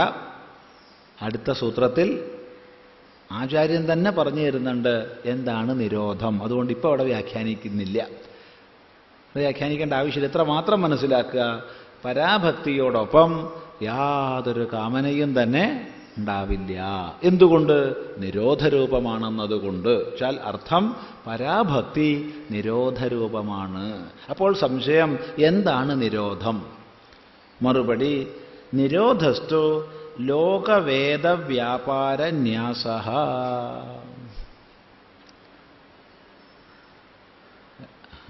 ഇതിപ്പോൾ നമ്മളെ കൊണ്ടൊക്കെ ഇപ്പോൾ സന്യസിപ്പിക്കുന്നതാണല്ലോ തോന്നുന്നത്.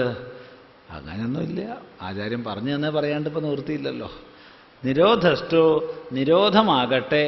നിരോധം എന്നാൽ ലോകവേദ വ്യാപാര ന്യാസഃ. നിരോധം ന്യാസമാണ്. ന്യാസം സന്യാസം, ഉപേക്ഷ. ന്യാസം ഉപേക്ഷിക്കലാണ്.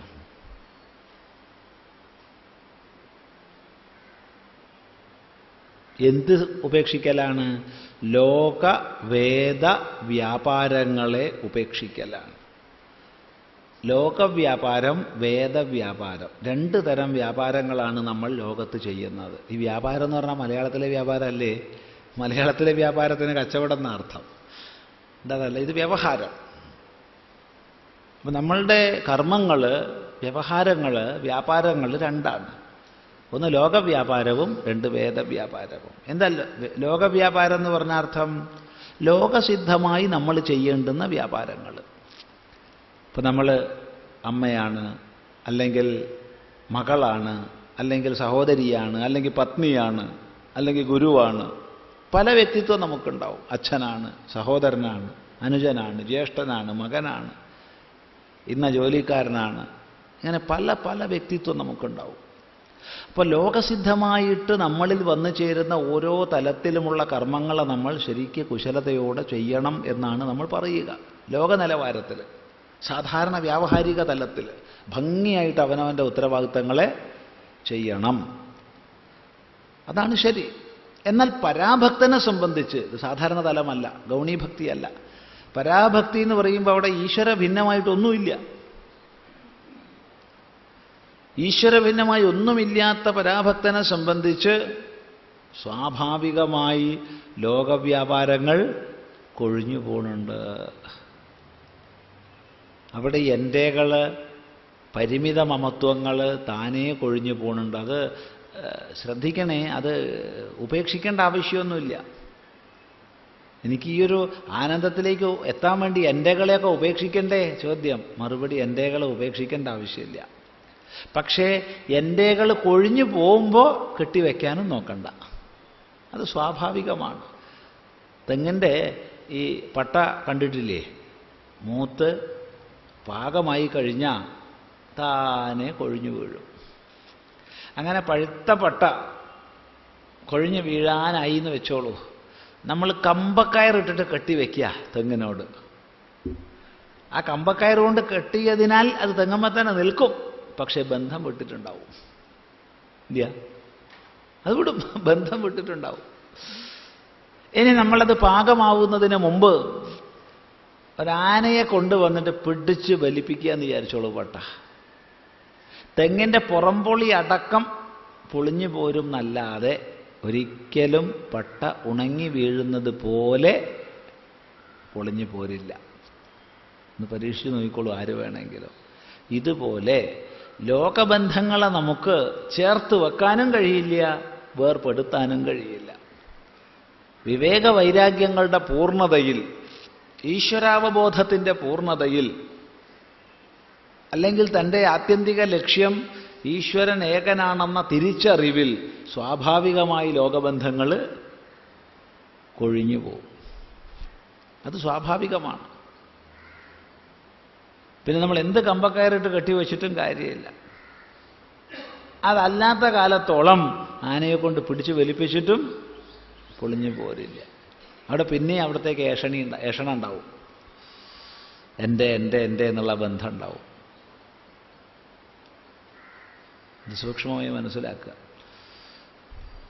അതുകൊണ്ട് ഈ പരാഭക്തന്റെ സ്ഥിതിയിൽ പരമമായ ഈശ്വര വിചാരതലത്തിൽ സ്വാഭാവികമായി ലോകബന്ധങ്ങൾ, ലോകവ്യവഹാരങ്ങൾ കൊഴിഞ്ഞു പോകുന്നുണ്ട്. അത് സ്വാഭാവികമാണ്.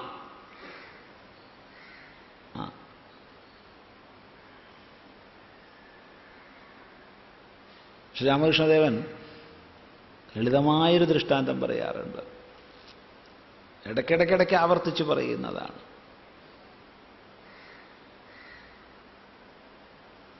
അമ്മ പല കളിപ്പാട്ടം ഇട്ട് കൊടുക്കുകയാണ് കുട്ടിക്ക്. കാരണം അമ്മയ്ക്ക് പണിയുണ്ട്. കുട്ടീനെ നോക്കിയിരുന്നാൽ പണി നടപ്പില്ല. അതുകൊണ്ട് പല കളിപ്പാട്ടവും കുട്ടി കളിപ്പാട്ടങ്ങളെ കൊണ്ട് കളിച്ചുകൊണ്ടിരിക്കുന്നു. കുറച്ചു നേരം കഴിഞ്ഞപ്പോൾ കുട്ടിക്ക് മടുക്കും. കുട്ടി അമ്മയെന്ന് വിളിക്കും.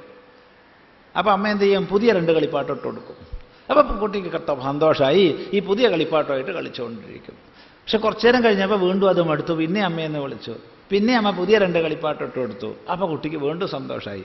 ഇങ്ങനൊരു പരിധി വരെ. അത് കഴിഞ്ഞാൽ പിന്നെ അമ്മ കളിപ്പാട്ടമല്ല എന്ത് കൊടുത്തിട്ടും കാര്യമില്ല. ഇനി അമ്മ കളിപ്പാട്ടം കൊടുത്താൽ അതെടുത്ത് അമ്മയ്ക്കൊരേറായിരിക്കും. അതെ, കാരണം ഇനി കുട്ടിക്ക് ഒന്നേ ഉള്ളൂ, അമ്മ മാത്രം. അപ്പം ഇതുവരെ പ്രസക്തമായിരുന്ന കളിപ്പാട്ടങ്ങൾ ഇപ്പോൾ അപ്രസക്തമായി. വെറുപ്പല്ല, അപ്രസക്തമായി. എന്നിട്ടും ആ കളിപ്പാട്ടം അടിച്ചേൽപ്പിക്കുകയാണെങ്കിൽ വെറുപ്പുമാവും. കാരണം ഇനി അമ്മ മാത്രമേ ഉള്ളൂ. ഇത് സ്വാഭാവികമാണ്. ഇത് സ്വാഭാവികമാണ്. അതുകൊണ്ട് ലോകവ്യാപാരം താനേ ഉപേക്ഷിക്കപ്പെടും. അതുപോലെ വേദവ്യാപാരം, വൈദികമായി പല കർമാചരണ പദ്ധതികൾ പറയുന്നുണ്ട്. യജ്ഞങ്ങൾ, യാഗങ്ങൾ, ഹോമങ്ങൾ, പലതും പറയുന്നു. ഇതൊക്കെ ചെയ്യണം, തീർച്ചയായിട്ടും ചെയ്യണം. എപ്രകാരം നേരത്തെ ലൗകികങ്ങളായ ഉത്തരവാദിത്തങ്ങൾ കുശലതയോടുകൂടി ചെയ്യണമെന്ന് പറഞ്ഞോ അതുപോലെ ചെയ്യണം. എന്നാൽ അവയും കൊഴിഞ്ഞു പോകുന്ന സമയം ജീവിതത്തിൽ വരും. കാരണം വൈദിക കർമ്മങ്ങളെ കൊണ്ട് ഉദ്ദേശിച്ച ഫലത്തിലേക്ക് താൻ എത്തിക്കഴിഞ്ഞാൽ പിന്നെ അവ തന്നെ സംബന്ധിച്ച് അപ്രസക്തമാകുന്നുണ്ട്. ഏകാഗ്രത നേടാൻ ഒരാൾ ധ്യാനിച്ചു അല്ലെങ്കിൽ ജപിച്ചു എന്ന് വിചാരിച്ചോളൂ. ഏകാഗ്രതയുടെ പൂർണ്ണതയിൽ പിന്നെ അയാളോട് പോയി ജപിച്ചോളൂ എന്ന് പറയാൻ നമുക്കെന്താ അധികാരമുള്ളത്? ഇല്ല. എന്നാലും സ്വാമി കുറച്ചു നേരം ശാസ്ത്രം പഠിക്കൂ ദിവസവും. ശാസ്ത്രത്തിലൂടെ ഉദ്ദേശിക്കുന്ന ലക്ഷ്യം അയാൾ പ്രാപിച്ചുവെങ്കിൽ വേറൊരാൾക്ക് അയാളെ ശാസ്ത്ര പഠനത്തിന് നിർബന്ധിക്കാൻ പറ്റുമോ? നീ ഒന്ന് ധ്യാനിക്കുക കുറച്ചു നേരം. എന്താ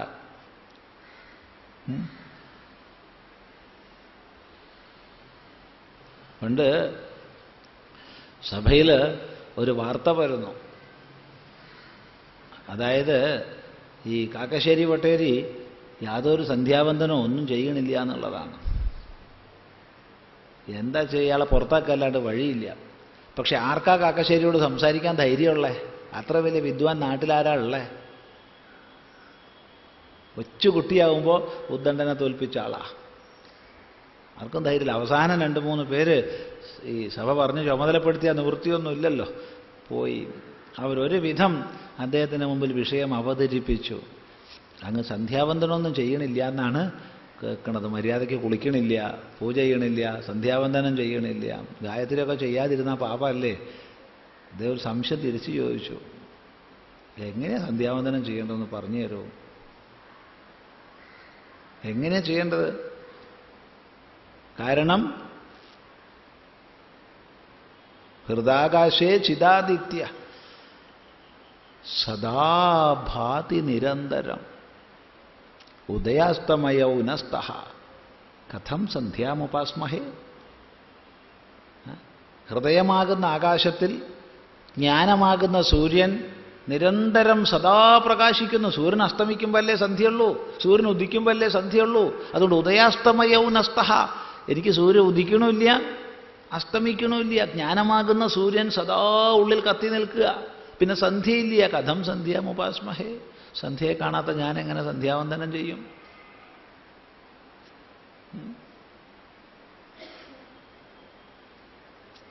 അവിടെ വേദവ്യാപാരങ്ങൾ താനേ കൊഴിഞ്ഞു പോയിരിക്കുന്നു. ഇത് മടിയെ നിർത്തുന്നതല്ലാട്ടോ, അത് ശ്രദ്ധിക്കുക. ഈ വൈദിക കർമ്മങ്ങളെ ചെയ്യാൻ മടിച്ചിട്ട് പല ഒഴിവ് കഴിവും പറഞ്ഞിട്ട് ഇത് നിർത്തുന്നവനല്ല. അത് പ്രത്യേകം ശ്രദ്ധിക്കണം. ഒരു റോഡിൻ്റെ ഇരുവശത്ത് 2 മരങ്ങളുണ്ട്. 2 മരങ്ങളിലും പൂവുമില്ല, കായുമില്ല, പഴവും ഇല്ല. ഒരു വഴിയാത്രികൻ വന്നു. ആ നാട്ടുകാരനും ഒരാളുണ്ട് കൂടെ. അപ്പൊ നാട്ടുകാരനോട് ഈ വഴിയാത്രികൻ പറഞ്ഞു, ഈ 2 മരങ്ങളിലും പൂവും കായും പഴവും ഇല്ലല്ലോ. ഇല്ല. അപ്പൊ 2 ഒരുപോലെയാണല്ലോ. നാട്ടുകാരൻ പറഞ്ഞു, അല്ല. അതെന്താ?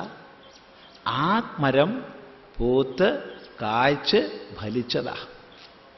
ഇതിൽ പൂവും ഉണ്ടായിട്ടില്ല, കായും ഉണ്ടായിട്ടില്ല, ഫലം ഉണ്ടായിട്ടില്ല. 2 കാഴ്ചയ്ക്ക് ഒരുപോലെ ഉണ്ടാവും.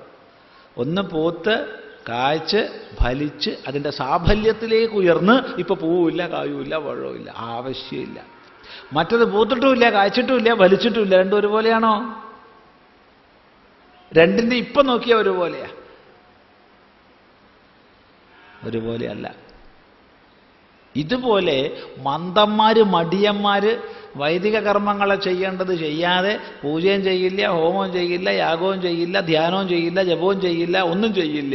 അവരൊന്നും ചെയ്യാണ്ടിരിക്കുന്നതും വിജ്ഞാനിയിൽ നിന്ന് സകലവും കൊഴിഞ്ഞു പോയിരിക്കുന്നു, അയാളൊന്നും ചെയ്യാണ്ടിരിക്കുന്നതും ഒരുപോലെയാണോ? അല്ല. അത് മനസ്സിലാക്കുക. അപ്പൊ ഇവിടെ ഇങ്ങനെയുള്ള വിദ്വാന്റെ സർവവേദ വ്യാപാര ന്യാസത്തെയാ സൂചിപ്പിക്കുന്നത്. ഈശ്വര ഭിന്നമായിട്ടൊന്നില്ലാത്തവൻ, എല്ലാത്തിലും ഈശ്വരനെ ദർശിക്കുന്നവന് നേടാനുമില്ല, നഷ്ടപ്പെടാനുമില്ല. ഇപ്പം നേടാനും നഷ്ടപ്പെടാനും ഇല്ലാത്തത് കൊണ്ട് അവൻ സർവ വൈദിക കർമ്മങ്ങളെയും അതിക്രമിച്ചിരിക്കുന്നു, ഉപേക്ഷിച്ചിരിക്കുന്നു. ഇതാണ് നിരോധം. എന്താ നിരോധം? നിരോധസ്തു, നിരോധമാകട്ടെ ലോക വേദ വ്യാപാര ന്യാസഃ, ലോകത്തിലും വേദത്തിലുമുള്ള വ്യാപാരങ്ങളെ ഉപേക്ഷിക്കുന്നതാണ് നിരോധം. അവൻ ലൗകിക കർമ്മങ്ങളെയും വൈദിക കർമ്മങ്ങളെയും ഉപേക്ഷിച്ചിരിക്കുന്നു വെച്ചാൽ അവൻ സഹജമായി തന്നെ അല്ലെങ്കിൽ സ്വാഭാവികമായി തന്നെ സന്യാസത്തിലേക്ക് ഉയർന്നിരിക്കുന്നു. ഇതാണ് സന്യാസം. ലോകവേദ വ്യാപാര ന്യാസമാണ് സന്യാസം. ശ്രദ്ധിക്കുക. അതുകൊണ്ട് ലോകവേദ വ്യാപാര ന്യാസമാണ് നിരോധം, നിരോധമാണ് ഭക്തിയുടെ രൂപം. അതുകൊണ്ട് അവിടെ കാമനകൾ ഉണ്ടാവില്ല. സന്യാസി കാമിക്കുന്നു എന്ന് പറഞ്ഞാൽ ഒന്നുകിൽ അയാൾ സന്യാസിയല്ല, അല്ലെങ്കിൽ അയാൾ കാമിക്കുന്നില്ല. രണ്ടും കൂടെ ഒന്നിച്ച് നടപ്പില്ല. അത് പ്രത്യേകം മനസ്സിലാക്കണം. ഒന്നുകിൽ അയാൾ സന്യാസിയല്ല, അല്ലെങ്കിൽ അയാൾ കാമിക്കുന്നില്ല. ഇത് പുറമേ നോക്കി മനസ്സിലാക്കാനും വിഷമാണേ, എളുപ്പമല്ല. ഇത് പറയുമ്പോൾ എത്രയോ മഹാപുരുഷന്മാരെ നമ്മൾ ഓർമ്മിക്കുന്നുണ്ട്. അങ്ങനെയുള്ളവരിൽ അദ്വിതീയനായിരുന്നു കാലാകമ്പളിവാല. വിദ്വാനായിരുന്നു, ത്യാഗിയായിരുന്നു, വിരക്തനായിരുന്നു, സന്യാസിയായിരുന്നു, അങ്ങേയറ്റത്തെ അറിവിലാണ്. വളരെ മുൻകാലത്തുള്ള കഥയാണ്. അക്കാലത്ത് ഹിമാലയത്തിൽ തീർത്ഥയാത്രികർക്ക് യാതൊരു സൗകര്യങ്ങളുമില്ല. കാൽനടയായിട്ട് തീർത്ഥയാത്രികർ സഞ്ചരിക്കുകയാണ്. ഇപ്പോൾ കാലാകമ്പളിവാലയുടെ മനസ്സിൽ വന്നു ഒരാശയം. ഈ തീർത്ഥയാത്രികർ തങ്ങുന്ന സ്ഥലങ്ങളിലൊക്കെ അന്നക്ഷേത്രങ്ങൾ പണിയണം. ഓരോ 20 കിലോമീറ്റർ ദൂരത്തിലും അന്നക്ഷേത്രം പണിയണം, വിശ്രമ മന്ദിരം പണിയണം. ആ കാലഘട്ടത്തിൽ 1800കളിലാണ്. വലിയ പണക്കാരായിരുന്ന പല പല സേട്ടുമാരെടുത്തും പോയി പണം പിരിക്കുക തന്നെയാ പതി. എത്ര കൊടുത്താലും മതിയാവില്ല, പിന്നെയും പിന്നെയും ചോദിക്കും. അങ്ങനെ അന്നക്ഷേത്രങ്ങൾ തുടങ്ങി പല സ്ഥലങ്ങളിലായിട്ട്. കേദാരം, ബദരി, ഗംഗോത്രി, യമുനോത്രി തുടങ്ങിയ ചതുർധാമങ്ങളിലേക്ക് കാൽനടയായി യാത്രികർ പോകുന്ന വഴിയിലൊക്കെ തന്നെ കാലാകമ്പളിവാലയുടെ അന്നക്ഷേത്രങ്ങൾ തുടങ്ങി, വിശ്രമ മന്ദിരങ്ങൾ തുടങ്ങി. ഒരു വേള ശിഷ്യന്മാർ പോലും പറഞ്ഞു, നമ്മുടെ ഗുരുനാഥനിപ്പോൾ പണ്ടത്തെ ആളല്ല കേട്ടോ, ഇത് ഇപ്പം പൈസയിലൊക്കെ കുറച്ച് ആഗ്രഹം കൂടുതലായിട്ടുണ്ട്. എത്ര പൈസ കിട്ടിയാലും പോരാ, പിന്നെയും പിന്നെയും പൈസ ചോദിക്കുക. ഗുരുനാഥനിപ്പോൾ പണ്ടത്തെ ആളൊന്നുമല്ല, ആൾ മാറിയിട്ടുണ്ടെന്ന് ശിഷ്യന്മാർ പരസ്പരം കുശുകുശുക്കാൻ തുടങ്ങി. ഗുരുനാഥനൊക്കെ അറിയാം. അദ്ദേഹം താൻ ഉദ്ദേശിക്കുന്ന സ്ഥലങ്ങളിലൊക്കെ അന്നക്ഷേത്രം സ്ഥാപിച്ചു. ഇപ്പോൾ ഒരു പ്രയാസമില്ലാതെ ബദരി, കേദാറിലേക്ക് കാൽനടയായി പോകുന്ന യാത്രികർക്ക് ഒരു ദിവസം നടന്നാൽ എവിടെ എത്തും? അവിടെ കാലാകമ്പളിവാലയുടെ അന്നക്ഷേത്രം ഉണ്ട്, സംശയമില്ല. അങ്ങനെ സ്ഥിതി വന്നപ്പോൾ അതെല്ലാം തൻ്റെ ശിഷ്യന്മാരും ഭക്തന്മാരും അടങ്ങുന്ന ഒരു ട്രസ്റ്റ് ഉണ്ടാക്കി അവരെ ഏൽപ്പിച്ച്, താൻ അതുവരെ കാലാകമ്പളിവാല എന്നറിയപ്പെടുന്നത് എപ്പോഴും കറുത്തൊരു പുതപ്പ് പുതയ്ക്കുന്നുണ്ടാണ്. ഏതു സമയത്തും തൻ്റെ കാഷായ കൗബീനാണ്, കൗബീനത്തിന് മുകളിൽ ഒരു കറുത്ത കമ്പിളി പുതയ്ക്കും. ഈ കറുത്ത കമ്പിളി എപ്പോഴും പുതച്ച് നടക്കുന്നുകൊണ്ടാണ് ജനങ്ങൾ കാലാകമ്പളിവാല എന്ന് വിളിച്ചത്. ഈ കാലാകമ്പളി മാത്രം എടുത്ത് വേറൊരു സാധനമില്ല, ഒരു കുപ്പി വെള്ളം പോലും ഇല്ല, നേരെ അങ്ങോട്ട് ഉപേക്ഷിച്ച് ഹിമാലയത്തിൽ കയറി നടന്നങ്ങോട്ട് പോയി. എല്ലാം ഉപേക്ഷിച്ചിട്ട്. അത്രയേ ഉള്ളൂ. നമുക്ക് പുറമേന്ന് പറയാൻ പറ്റില്ല ഒരാൾ കാമിക്കുന്നവനാണോ അല്ലയോ എന്ന്. അത് ചിന്തിക്കുക. അതുകൊണ്ട് ലോകവേദ വ്യാപാര ന്യാസം എന്നുള്ളത് പുറമേ നിന്ന് നോക്കിക്കണ്ട് പറയാവുന്നത് അല്ല. അതിനൊന്നേ പറയാനുള്ളൂ, ഒരാളെയും വിലയിരുത്താതിരിക്കുക. നമ്മുടെ ചെറിയ അളവുകോല് വെച്ച് ആരെയും അളക്കാനും തൂക്കാനും പിടിക്കാനും പോവാതിരിക്കുക. കാരണം ഒരാളുടെ സ്വരൂപസ്ഥിതി എന്താണെന്ന് നമുക്ക് അറിയില്ല ഭഗവാനെ, അതാണ് സത്യം. ഏതായാലും ശാസ്ത്രത്തിൽ യാതൊരു മാറ്റവും ഇല്ല. ഭക്തിയോടുകൂടി, പരാഭക്തിയോടുകൂടി കാമനകൾ ഇരിക്കില്ല. എന്തുകൊണ്ട്? പരാഭക്തി നിരോധരൂപമാണ്. എന്താണ് നിരോധരൂപം? നിരോധസ്തു ലോക വേദ വ്യാപാര ന്യാസ. ലൗകികവും വൈദികവുമായ വ്യാപാരങ്ങളെ ന്യസിച്ചിരിക്കുന്നു എന്നതാണ് നിരോധം. അപ്പൊ ചോദ്യം ഇതാണ്, പരമഭക്തിയുടെയിലേക്ക് ഉയർന്ന ഒരു വിദ്വാന്റെ അവസ്ഥ. ഈ പരാഭക്തിയിലേക്ക് ഉയരണം ഒരാൾക്ക്. കാരണം പ്രത്യേകിച്ച് നേരത്തെ പറഞ്ഞു യത് പ്രാപ്യ എന്നൊക്കെ പറഞ്ഞു, യാതൊന്നിനെ പ്രാപിച്ചിട്ട്. അപ്പൊ പരാഭക്തിയിലേക്ക് ഉയരേണ്ടുന്ന ഒരാൾ ഏതൊരു ജീവിതചര്യ പാലിക്കണം? വലിയൊരു ചോദ്യമായത്. പരാഭക്തിയിലേക്ക് ഉയരേണ്ട ഒരാൾ ഏത് ജീവിതചര്യ പാലിക്കണം? അതിനാണ് അടുത്ത സൂത്രം മറുപടി പറയുന്നത്. തസ്മിൻ അനന്യത തദ്വിരോധിഷു ഉദാസീനത ച. തസ്മിൻ അനന്യത തദ്വിരോധിഷു ഉദാസീനത ച. എപ്പോഴും ഈശ്വരനിൽ അനന്യത ഉണ്ടാവുക. തസ്മിൻ അവനിൽ അനന്യത. ഈശ്വരൻ അന്യനല്ല. സദാ ഈശ്വരാനുസന്ധാനം ചെയ്യുന്ന ഒരാൾക്ക് ഒരിക്കലും ഈശ്വരൻ അന്യനല്ല, അനന്യനാണ്. ഈ അനന്യഭാവം ഭഗവാനിൽ സദാ ഉണ്ടാവുക. ഇതാണ് ഒന്ന് വേണ്ടത്. രണ്ട്, തത് വിരോധിഷു, ആ ഈശ്വരമാർഗത്തിൽ വിരോധം ചെയ്യുന്നവരിൽ ഉദാസീനത ഉണ്ടാവുക. ഈശ്വരമാർഗത്തിൽ വിരോധം ചെയ്യുന്നവരുണ്ടാവും. ഇപ്പോൾ ചെറിയ ഉദാഹരണം പറഞ്ഞാൽ, ഒരു വ്യക്തി ഒരു കുടുംബത്തിൽപ്പെട്ട ആളാണ്, മകനാണ്, മകളാണ്, ഭാര്യയാണ്, ഭർത്താവാണ്, എന്തെങ്കിലും ആണെന്ന് വിചാരിച്ചോളൂ. പല ബന്ധവും നമ്മൾ പറയുന്നുണ്ടല്ലോ. അപ്പോൾ നമ്മൾ ഏതെങ്കിലും ആശ്രമത്തിൽ പോവുകയോ ഏതെങ്കിലും സ്വാമിയാരായിട്ട് സത്സംഗം ചെയ്യേ അല്ലെങ്കിൽ ഏതെങ്കിലും അമ്പലത്തിൽ പോവുകയൊക്കെ ചെയ്താൽ വീട്ടുകാർക്ക് നല്ല ഇഷ്ടമായിരിക്കും. സംശയമില്ല. ദിവസം അമ്പലത്തിൽ പോയി ഒക്കെ തൊഴുന്നുണ്ട്, മിടുക്കാൻ, നന്നായി വരും, ചീത്ത വഴിക്കൊന്നും പോവില്ല എന്ന് പറഞ്ഞിട്ട് വീട്ടുകാർക്കൊക്കെ വലിയ താല്പര്യമായിരിക്കും, സംശയമൊന്നുമില്ല. എന്നാൽ കുറച്ചൊന്ന് അധികം അയ്യോക്കട്ടെ, ഇത്രക്കൊക്കെ വേണോ? ഇത് കുറച്ച് കുഴപ്പമാണല്ലോ, ഇതെന്തിൻ്റെ പുറപ്പാടാണ് ഇല്ലേ? പറയില്ല? പറയും. ഇത്രയ്ക്കൊന്നും വേണ്ട കേട്ടോ. എന്നിട്ട് നമ്മളവർ പറഞ്ഞ് കേൾക്കണില്ല, നമ്മൾ കൂടുതൽ ഉത്സാഹിച്ച് തന്നെ മുന്നോട്ട് പോവുകയാണെങ്കിൽ അവരെങ്ങനെയൊക്കെ നമ്മളെ ഉപദ്രവിക്കാമോ അതിനൊക്കെ പരിശ്രമിക്കും. യാതൊരു സംശയമില്ല. ആദ്യം അനുകൂലം നിന്ന ആൾക്കാർ തന്നെ പ്രതികൂലം നിൽക്കും. ഞാനല്ലേ നിന്നെ അവിടെ ആശ്രമത്തിൽ പരിചയപ്പെടുത്തി, എന്നിട്ട് നീ എന്താ ഇപ്പോൾ ഒരു ആശ്രമത്തിൽ അധികം പോകാൻ? ഞാൻ പോകണതിന് അത്ര നീ പോകേണ്ട ആവശ്യമുണ്ടോ? ഞാനല്ലേ ഇതിനെ പരിചയപ്പെടുത്തിയത്. എന്നിട്ട് നമ്മൾ കുറയ്ക്കണില്ല എന്ന് കാണുമ്പോൾ പിന്നെ എതിർക്കാൻ തുടങ്ങും. ചിലപ്പോൾ ഭ്രാന്തായി എന്ന് പറഞ്ഞ് ചികിത്സിക്കാൻ തുടങ്ങും, അല്ലെങ്കിൽ മുറി പൂട്ടിയിടാൻ തുടങ്ങും, എന്തെങ്കിലുമൊക്കെ ചെയ്യും. സംശയമില്ല. കുറച്ചൊക്കെ ഒന്ന് പോണത് എല്ലാവർക്കും ഇഷ്ടമാണ്.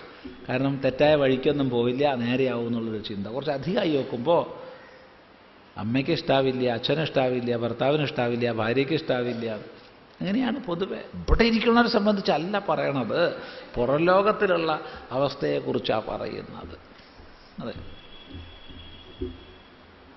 അപ്പോൾ എന്ത് ചെയ്യും? ഈശ്വര വിരോധികളിൽ എന്താ ചെയ്യുക?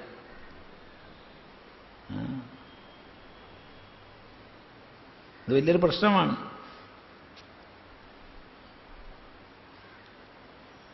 ഒരിക്കല് നമ്മൾ തിരുവല്ല, ഇപ്പോൾ ഓർമ്മയുണ്ട്, ഒരു പരിപാടിക്ക് പോയതാ. കുറേ കൊല്ലങ്ങളായി എന്ന് പറഞ്ഞാൽ കുറേ കൊല്ലങ്ങളായി. 91 മറ്റോ ആണ്. എന്തായാലും 92 മുമ്പാണ്. 92 അദ്വൈതാശ്രമം ഉണ്ടാവുന്നത്, അതിന് മുമ്പാണ്. അവിടെ ചെന്നു. അപ്പം എന്തായാലും 10-21 കൊല്ലം, 21-22 കൊല്ലം മുമ്പാന്ന് മനസ്സിലാക്കുക. അപ്പോൾ ഒരു 22 കൊല്ലം മുമ്പാകുമ്പോൾ നമ്മുടെ ദേഹത്തിൻ്റെ പ്രായവും 10-22 കൊല്ലം മുമ്പായിരിക്കുമെന്ന് നിങ്ങൾ മനസ്സിലാക്കുക. അത്രയൊക്കെ മനസ്സിൽ കാണണം. അങ്ങനെ ഒരു പ്രഭാഷണത്തിന് എന്ന ഉപനിഷത്തെന്തോ ആയിരുന്നു ക്ലാസ്. അപ്പോൾ അത് കഴിഞ്ഞപ്പോൾ ഒരു അമ്മ കാണാൻ വന്നു. അപ്പോൾ അമ്മ പറയും, എന്താണ് വിഷയം? സ്വാമിയോട് എനിക്ക് എൻ്റെ സങ്കടം പറഞ്ഞൊരു സമാധാനത്തിന് വേണ്ടി വന്നതാ. അമ്മ പറയൂ, അയ്യോ കുറച്ച് ഒറ്റയ്ക്ക് പറയണം. ഒന്നാ ഒറ്റയ്ക്ക് പോയിരിക്കുക. ഒറ്റയ്ക്ക് പോയിരുന്നു. ഈ അമ്മ പൊട്ടിക്കരയാൻ തുടങ്ങി. അമ്മ കരഞ്ഞിട്ട് ഇപ്പോൾ എന്ത് കാര്യമുള്ളത്? കാര്യം പറയുക എന്താണ്, എന്നാലല്ലേ നമുക്ക് മനസ്സിലാവുള്ളൂ. സ്വാമി, എൻ്റെ മക്കളെ പറ്റിയാണ് എനിക്ക് പറയാനുള്ളത്. എന്നാ പറയാം. അപ്പോൾ പറഞ്ഞു അവർ മകനെക്കുറിച്ച്, മൂത്ത മകനെക്കുറിച്ച്. അവൻ ഒരു പണിക്കും പോവില്ല, മദ്യപിച്ചിരിക്കുകയാണ്. മദ്യപാനി മാത്രമല്ല, കഞ്ചാവും വലിക്കും. ഈ കഞ്ചാവ് വലിച്ചാൽ തിരക്കേടില്ല, മദ്യപിച്ചാലും തിരക്കേടില്ല, ഇത് രണ്ടും കൂടി കൂടിയാൽ ഭയങ്കരാണേ. കാരണം വിരുദ്ധ സ്വഭാവത്തിലുള്ള രണ്ട് മയക്കുവസ്തുക്കൾ ഉപയോഗിച്ചാൽ മഹാപകട. എൻ്റെ സ്വാമി ഒരു നിവൃത്തിയില്ല. വൈകുന്നേരം ആകുമ്പോൾ ഏതെങ്കിലും റോഡ് സൈഡിൽ കാനേന്ന് എടുത്ത് കൊണ്ടുവരണം. അപ്പോൾ ചവിട്ടും കുത്തും എല്ലാം കിട്ടും. വീട്ടിലൊരിടത്ത് പൈസ ഒന്നിന് വെക്കാൻ പറ്റില്ല, അവനെടുത്ത് കൊണ്ടുപോകും.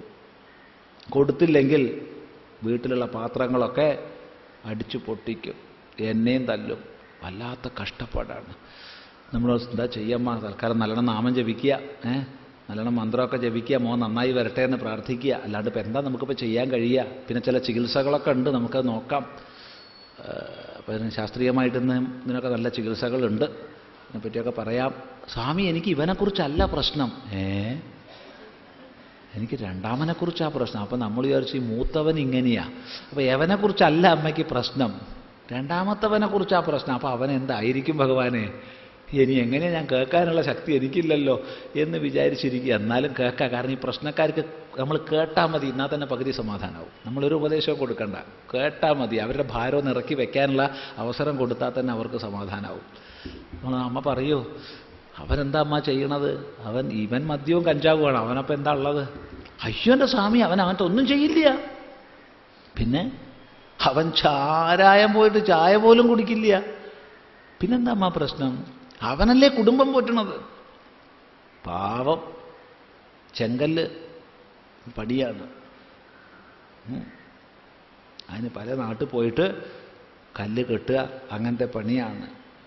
എല്ലാ പണിയും ചെയ്യും ഈ കെട്ടിടം പണിയായിട്ട് ബന്ധപ്പെട്ടിട്ട്. കല്ല് കെട്ടുക, തേക്കുക, എല്ലാ പണിയും ചെയ്യും. അവനാണ് വീട്ടിൽ നിന്ന് കൊണ്ടുപോകണ ഭക്ഷണം അല്ലാണ്ട് അവൻ കഴിക്കില്ല. എന്നിട്ടാണ് അവൻ പണിയെടുക്കണത്.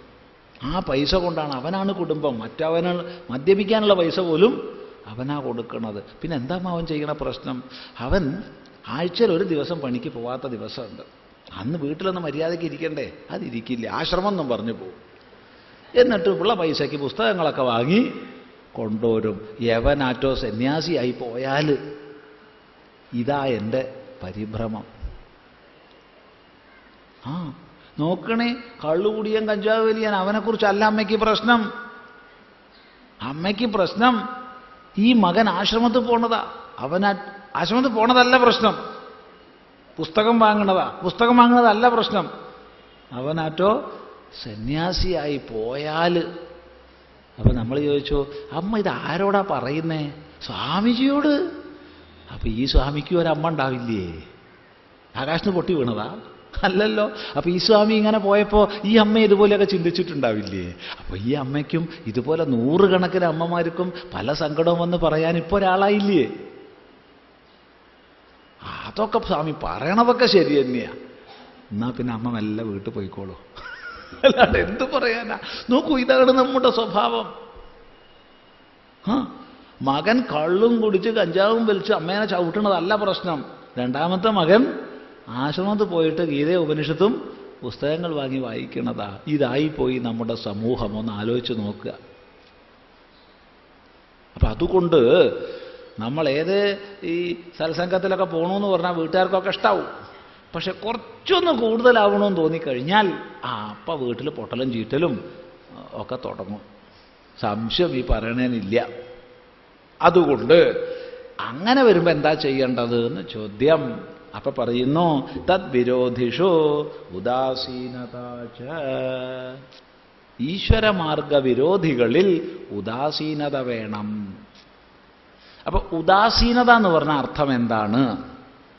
സാധാരണ ഭാഷയിൽ ഉദാസീനത എന്ന് പറഞ്ഞ അർത്ഥം ഉദാസീനതയാണ്, മുകളിലിരിക്കുക, ഉയർന്നിരിക്കുക. അതായത് ഒരു വിഷയത്തിൽ പെടാതെ. ഇപ്പം രണ്ട് പരസ്പര വിദ്വേഷമുള്ള രണ്ട് പക്ഷങ്ങൾ തമ്മിൽ കലഹമുണ്ടെങ്കിൽ രണ്ടിലും പെടാണ്ട് ഉയർന്നിരിക്കുന്നതാണ് ഉദാസീനൻ. എന്നാൽ കശ്ചിത് ഭജതേ പക്ഷം, ഒരു പക്ഷവും ഭജിക്കാതെ മാറിയിരിക്കുന്നവൻ. രണ്ട് ശത്രുക്കളുണ്ട്, രണ്ടാളോടും എനിക്ക് സ്നേഹം. അതാണ് ഉദാസീനന്റെ സ്വഭാവം. ഒന്നിലും പെടാണ്ടിരിക്കുക, അതാണ് ഉദാസീനൻ. എന്നാൽ ഇവിടെ ഉദാസീനത അതല്ല. അതെന്താ? കാരണം ഇവിടെ ഗ്രന്ഥകാരൻ തന്നെ താൻ എന്താണ് ഉദാസീനത കൊണ്ട് ഉദ്ദേശിക്കണതെന്ന് പറയുന്നുണ്ട്. അപ്പം അത് പഠിക്കണം. എന്താണ് ഉദാസീനത? അപ്പം എന്താ പറഞ്ഞത്? ഈശ്വരനിൽ അനന്യത വേണം. ഈശ്വരമാർഗ വിരോധികളിൽ ഉദാസീനത വേണമെന്നാ പറഞ്ഞേ. എന്താണ് ഉദാസീനത? പറയുന്നു ലോകേ. അതിനു മുമ്പ് അനന്യത പറയുന്നുണ്ട്. എന്താണ് അനന്യത? ഈശ്വരനിൽ അനന്യത വേണമെന്ന് പറഞ്ഞു. എന്താണ് അനന്യത? 2, ഈശ്വരമാർഗ വിരോധികളിൽ ഉദാസീനത വേണമെന്ന് പറഞ്ഞു. എന്താണ് ഉദാസീനത? ഈ രണ്ടിനെയും ആചാര്യൻ തന്നെ, ഗ്രന്ഥകാരൻ തന്നെ നിർവചിക്കുകയാണ്. ലോകേ വേദേഷു അനുകൂലാചരണം തദ്വിരോധിഷു ഉദാസീനത, അന്യാശ്രയാണാം ത്യാഗോ അനന്യത. അപ്പൊ ആദ്യം എന്താണ് അനന്യത എന്ന് പറയുകയാണ്. 10ാമത്തെ സൂത്രം അന്യാശ്രയാണാം ത്യാഗോ അനന്യത. അന്യ ആശ്രയങ്ങളെ ഉപേക്ഷിക്കുക എന്നുള്ളതാണ് അനന്യത. നമ്മൾ ചിലപ്പോൾ ഭഗവാന്റെ മുമ്പ് പോയി പ്രാർത്ഥിക്കുമ്പം പറയും, ഭഗവാനെ നീ അല്ലാതെ എനിക്കൊരു ആശ്രയം ഇല്ലേ, ഇല്ലേ എൻ്റെ പാവക്കുളത്തപ്പാ, നീ അല്ലാതെ എനിക്കൊരാശ്രയം ഇല്ല, എന്നെ രക്ഷിക്കണേ എന്ന് പറയും. പറയുമ്പോഴും നമുക്കറിയാം അത്യാവശ്യം കുറച്ച് ആശ്രയങ്ങളൊക്കെ വേറെ ഉണ്ട്, ഇല്ലേ? അതെ, അതുണ്ട്. ഒരിക്കലും ഒരു സ്ഥലത്തൊരു ശാസ്ത്രീയവും സാമ്പ്രദായികവുമായ രീതിയിൽ സന്യാസ ദീക്ഷയെല്ലാം കൊടുക്കുന്നൊരു ആശ്രമമാണ്. അവിടെ 2-3 പേര് വന്നു സന്യാസ ദീക്ഷാർത്ഥികളായിട്ട്. അവർ വേറെ ഗുരുനാഥന്മാർ പറഞ്ഞയച്ചതാ. അങ്ങനെയുള്ളവരെ അവിടെ സ്വീകരിക്കുള്ളൂ. വേറെ ഗുരുനാഥന്മാർ സന്യാസിമാർ പറഞ്ഞയക്കുന്നവർക്കേ അവിടുന്ന് സന്യാസം കൊടുക്കൂ, അല്ലാണ്ടില്ല. അപ്പോൾ അവിടുത്തെ ആചാര്യൻ ശരിക്കും ഇൻ്റർവ്യൂ ചെയ്ത് കുറച്ച് ദിവസം അവരെയൊക്കെ നിരീക്ഷിച്ചിട്ടാണ് തീരുമാനിക്കുക. അപ്പോൾ സന്യാസാർത്ഥിയായി വന്ന ആളോട് ഈ ആചാര്യൻ പറഞ്ഞു, സംഗതിയൊക്കെ ശരിയാണ്, സന്യാസമൊക്കെ നല്ലതാണ്, സന്യാസമൊന്നും കുഴപ്പമൊന്നുമില്ല, സംഗതിയൊക്കെ നല്ലത് തന്നെയാണ്. പക്ഷേ കാലം ഇന്ന് കലിയുഗല്ലേ, ഓരോ കൊല്ലം കഴിയുന്തോറും നമ്മൾ നാട്ടിൽ കേൾക്കണ വർത്തമാനം എന്തൊക്കെയാണ്. അപ്പോൾ സന്യാസിയായിട്ട് ജീവിക്കാൻ എളുപ്പമൊന്നുമല്ല. പണ്ടത്തെ പോലെ ഭിക്ഷ കിട്ടിയെന്നൊന്നും വരില്ല. ചിലപ്പോൾ കല്ലേറ് കിട്ടിയെന്ന് വരും, ചിലപ്പോൾ തല്ല് കൊണ്ടുവന്ന് വരും.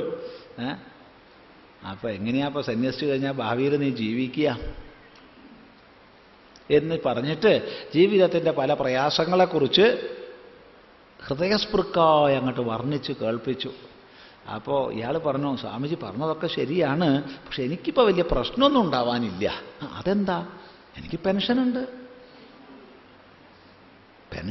അപ്പോൾ പെൻഷൻ കിട്ടുന്ന കാലത്തോളം എനിക്ക് പ്രശ്നമല്ല. അപ്പോൾ സ്വാമിജി പറഞ്ഞു, പെൻഷനുണ്ട്, എന്നാൽ പെൻഷനായിട്ട് സന്തോഷമായിട്ട് എവിടെയെങ്കിലും ഒരു കുടിയെ കെട്ടി ഈശ്വരനാമം ജപിച്ച് ജീവിച്ചോളൂ, സന്യാസമില്ല. അതൊരു പരാഭക്തനായിട്ടൊരു കുടീചകനായി ജീവിച്ചോളൂ. സന്യാസിയും പെൻഷനും യോജിക്കില്ല.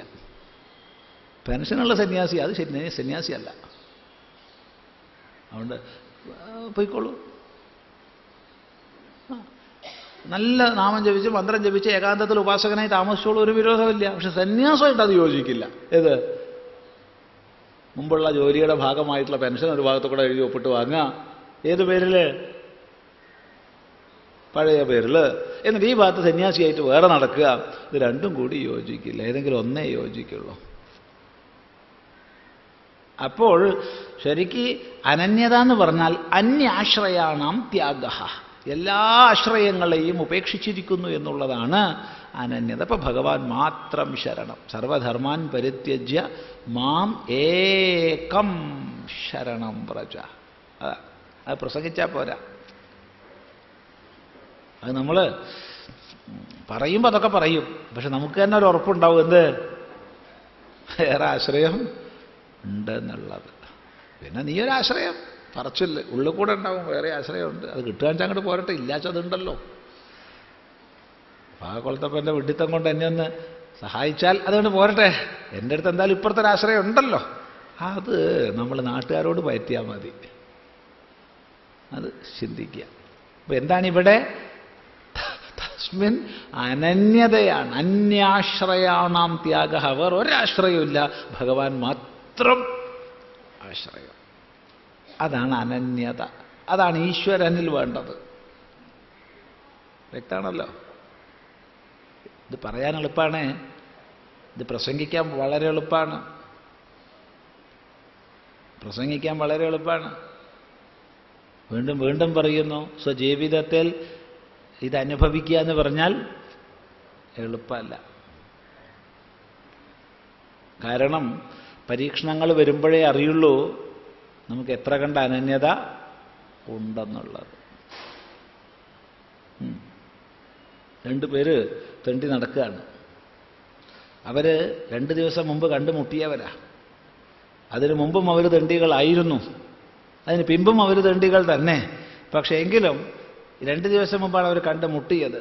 ഇതിൽ ഒരു കക്ഷിക്ക് എപ്പോഴാ വിശക്കണമെന്ന് വെച്ചാൽ ഭക്ഷണം കിട്ടിക്കൊണ്ടിരുന്നു. അങ്ങനെ അവർ കണ്ടുമുട്ടി ഒന്നിച്ച് വലിയ കൂട്ടുകാരായി ഒന്നിച്ച് സഞ്ചരിക്കുമ്പോൾ ഭക്ഷണമൊന്നും കിട്ടുന്നില്ല, ഭിക്ഷ വരുന്നില്ല. ഇതെന്താ അത്? അല്ല, നിങ്ങളുടെ അടുത്ത് എന്തെങ്കിലും ചില്ലാനുണ്ടോ? ഏയ്, എൻ്റെ അടുത്ത് ചില്ലാനൊന്നുമില്ല. ഉറപ്പാണല്ലോ? ഉറപ്പാ. പിന്നെന്താ നമുക്ക് ഭഗവാൻ ഭിക്ഷ തരാത്തേ? അതെന്താന്ന് അറിയില്ല. ഒന്നുമില്ലേ, എൻ്റെ അടുത്ത് ഒന്നുമില്ല. ഉറപ്പല്ലേ? ഉറപ്പാ. ശരി. അങ്ങനെ അവർ രണ്ടുപേരും നടന്നു പോയപ്പോൾ ഒരു സ്ഥലത്ത് നല്ല വലിയ ഫലങ്ങളുണ്ട്. ഓ, ഇത്ര ഊർജം തരുന്ന സാധനം വേറെ ഇല്ല. ഇപ്പോൾ 2 പഴങ്ങൾ കഴിക്കാലോ എന്ന് വിചാരിച്ചിട്ട് ഇവര് ഈ മരത്ത് കയറി താഴത്ത് പഴുത്ത പഴങ്ങൾ വീട് കിടക്കണമുണ്ട്. ഇത് പൊട്ടിച്ചിട്ട് കഴിക്കാൻ നോക്കുക. അരിയിലൂടെ ഗംഗ ഇങ്ങനെ ഒഴുകുന്നുണ്ട്. അപ്പോൾ ഇതിൽ എൻ്റെ അടുത്ത് കാശൊന്നും ഇല്ലയെന്ന് പറഞ്ഞ കക്ഷി ഇയാൾ കാല് തന്നെ ഗംഗയിലേക്ക് പോകണം. ഇവിടെ അവിടെ തട്ടിപ്പിടിച്ച് എഴുന്നേറ്റു. എഴുന്നേറ്റപ്പോഴത്തേക്ക് എന്തുണ്ടായി? ഇയാളുടെ ബാഗ് നനഞ്ഞു. ബാഗ് നനഞ്ഞപ്പോൾ ഇയാൾക്ക് പരിഭ്രമായി. അപ്പോൾ ഇതിൽ ഉള്ള സാധനങ്ങളൊക്കെ പുറത്ത് ഉണക്കാൻ വെച്ച് നോക്കുമ്പോൾ കുറേ പണമുണ്ട്, നോട്ട് നനഞ്ഞിട്ടുണ്ട്. ഈ നോട്ടൊക്കെ ഇയാൾ ഗംഗാതീരത്ത് ഉണക്കാൻ വെച്ചു. അപ്പോൾ നിങ്ങളെടുത്തല്ലേ ഒന്നും ഇല്ല എന്ന് പറഞ്ഞത്? അതല്ലേ നമുക്ക് ഭിക്ഷ കിട്ടാതിരുന്നേ? നിങ്ങളടുത്ത് ഈ പണം വെച്ചിട്ട് നിങ്ങളൊന്നും ഇല്ല എന്നും പറഞ്ഞ് ഭിക്ഷ ചോദിക്കുകയാണ്. പിന്നെ എവിടുന്നാ ഭഗവാൻ തരിക? ഭഗവാൻ വിചാരിക്കില്ല അവൻ്റെ ബാഗിലുള്ള തീരട്ടെ എന്നിട്ടാവാന്ന്. ഇത് കഥയല്ല, ഉണ്ടായ സംഭവമാണ്. അങ്ങനെ അവർ രണ്ടാളും വേർപിരിഞ്ഞു. നമുക്ക് എന്തായാലും ഒന്നിച്ച് പോകാൻ പറ്റില്ല. നിങ്ങൾക്ക് നിങ്ങളെ വഴി, എനിക്ക് എൻ്റെ വഴി. ഇതൊന്നും കഥയല്ല പറയണത്. അപ്പോ നമ്മൾ അന്യാശ്രയങ്ങളെ ത്യജിച്ചു എന്ന് പറയാൻ നമുക്ക് എളുപ്പമാണ്.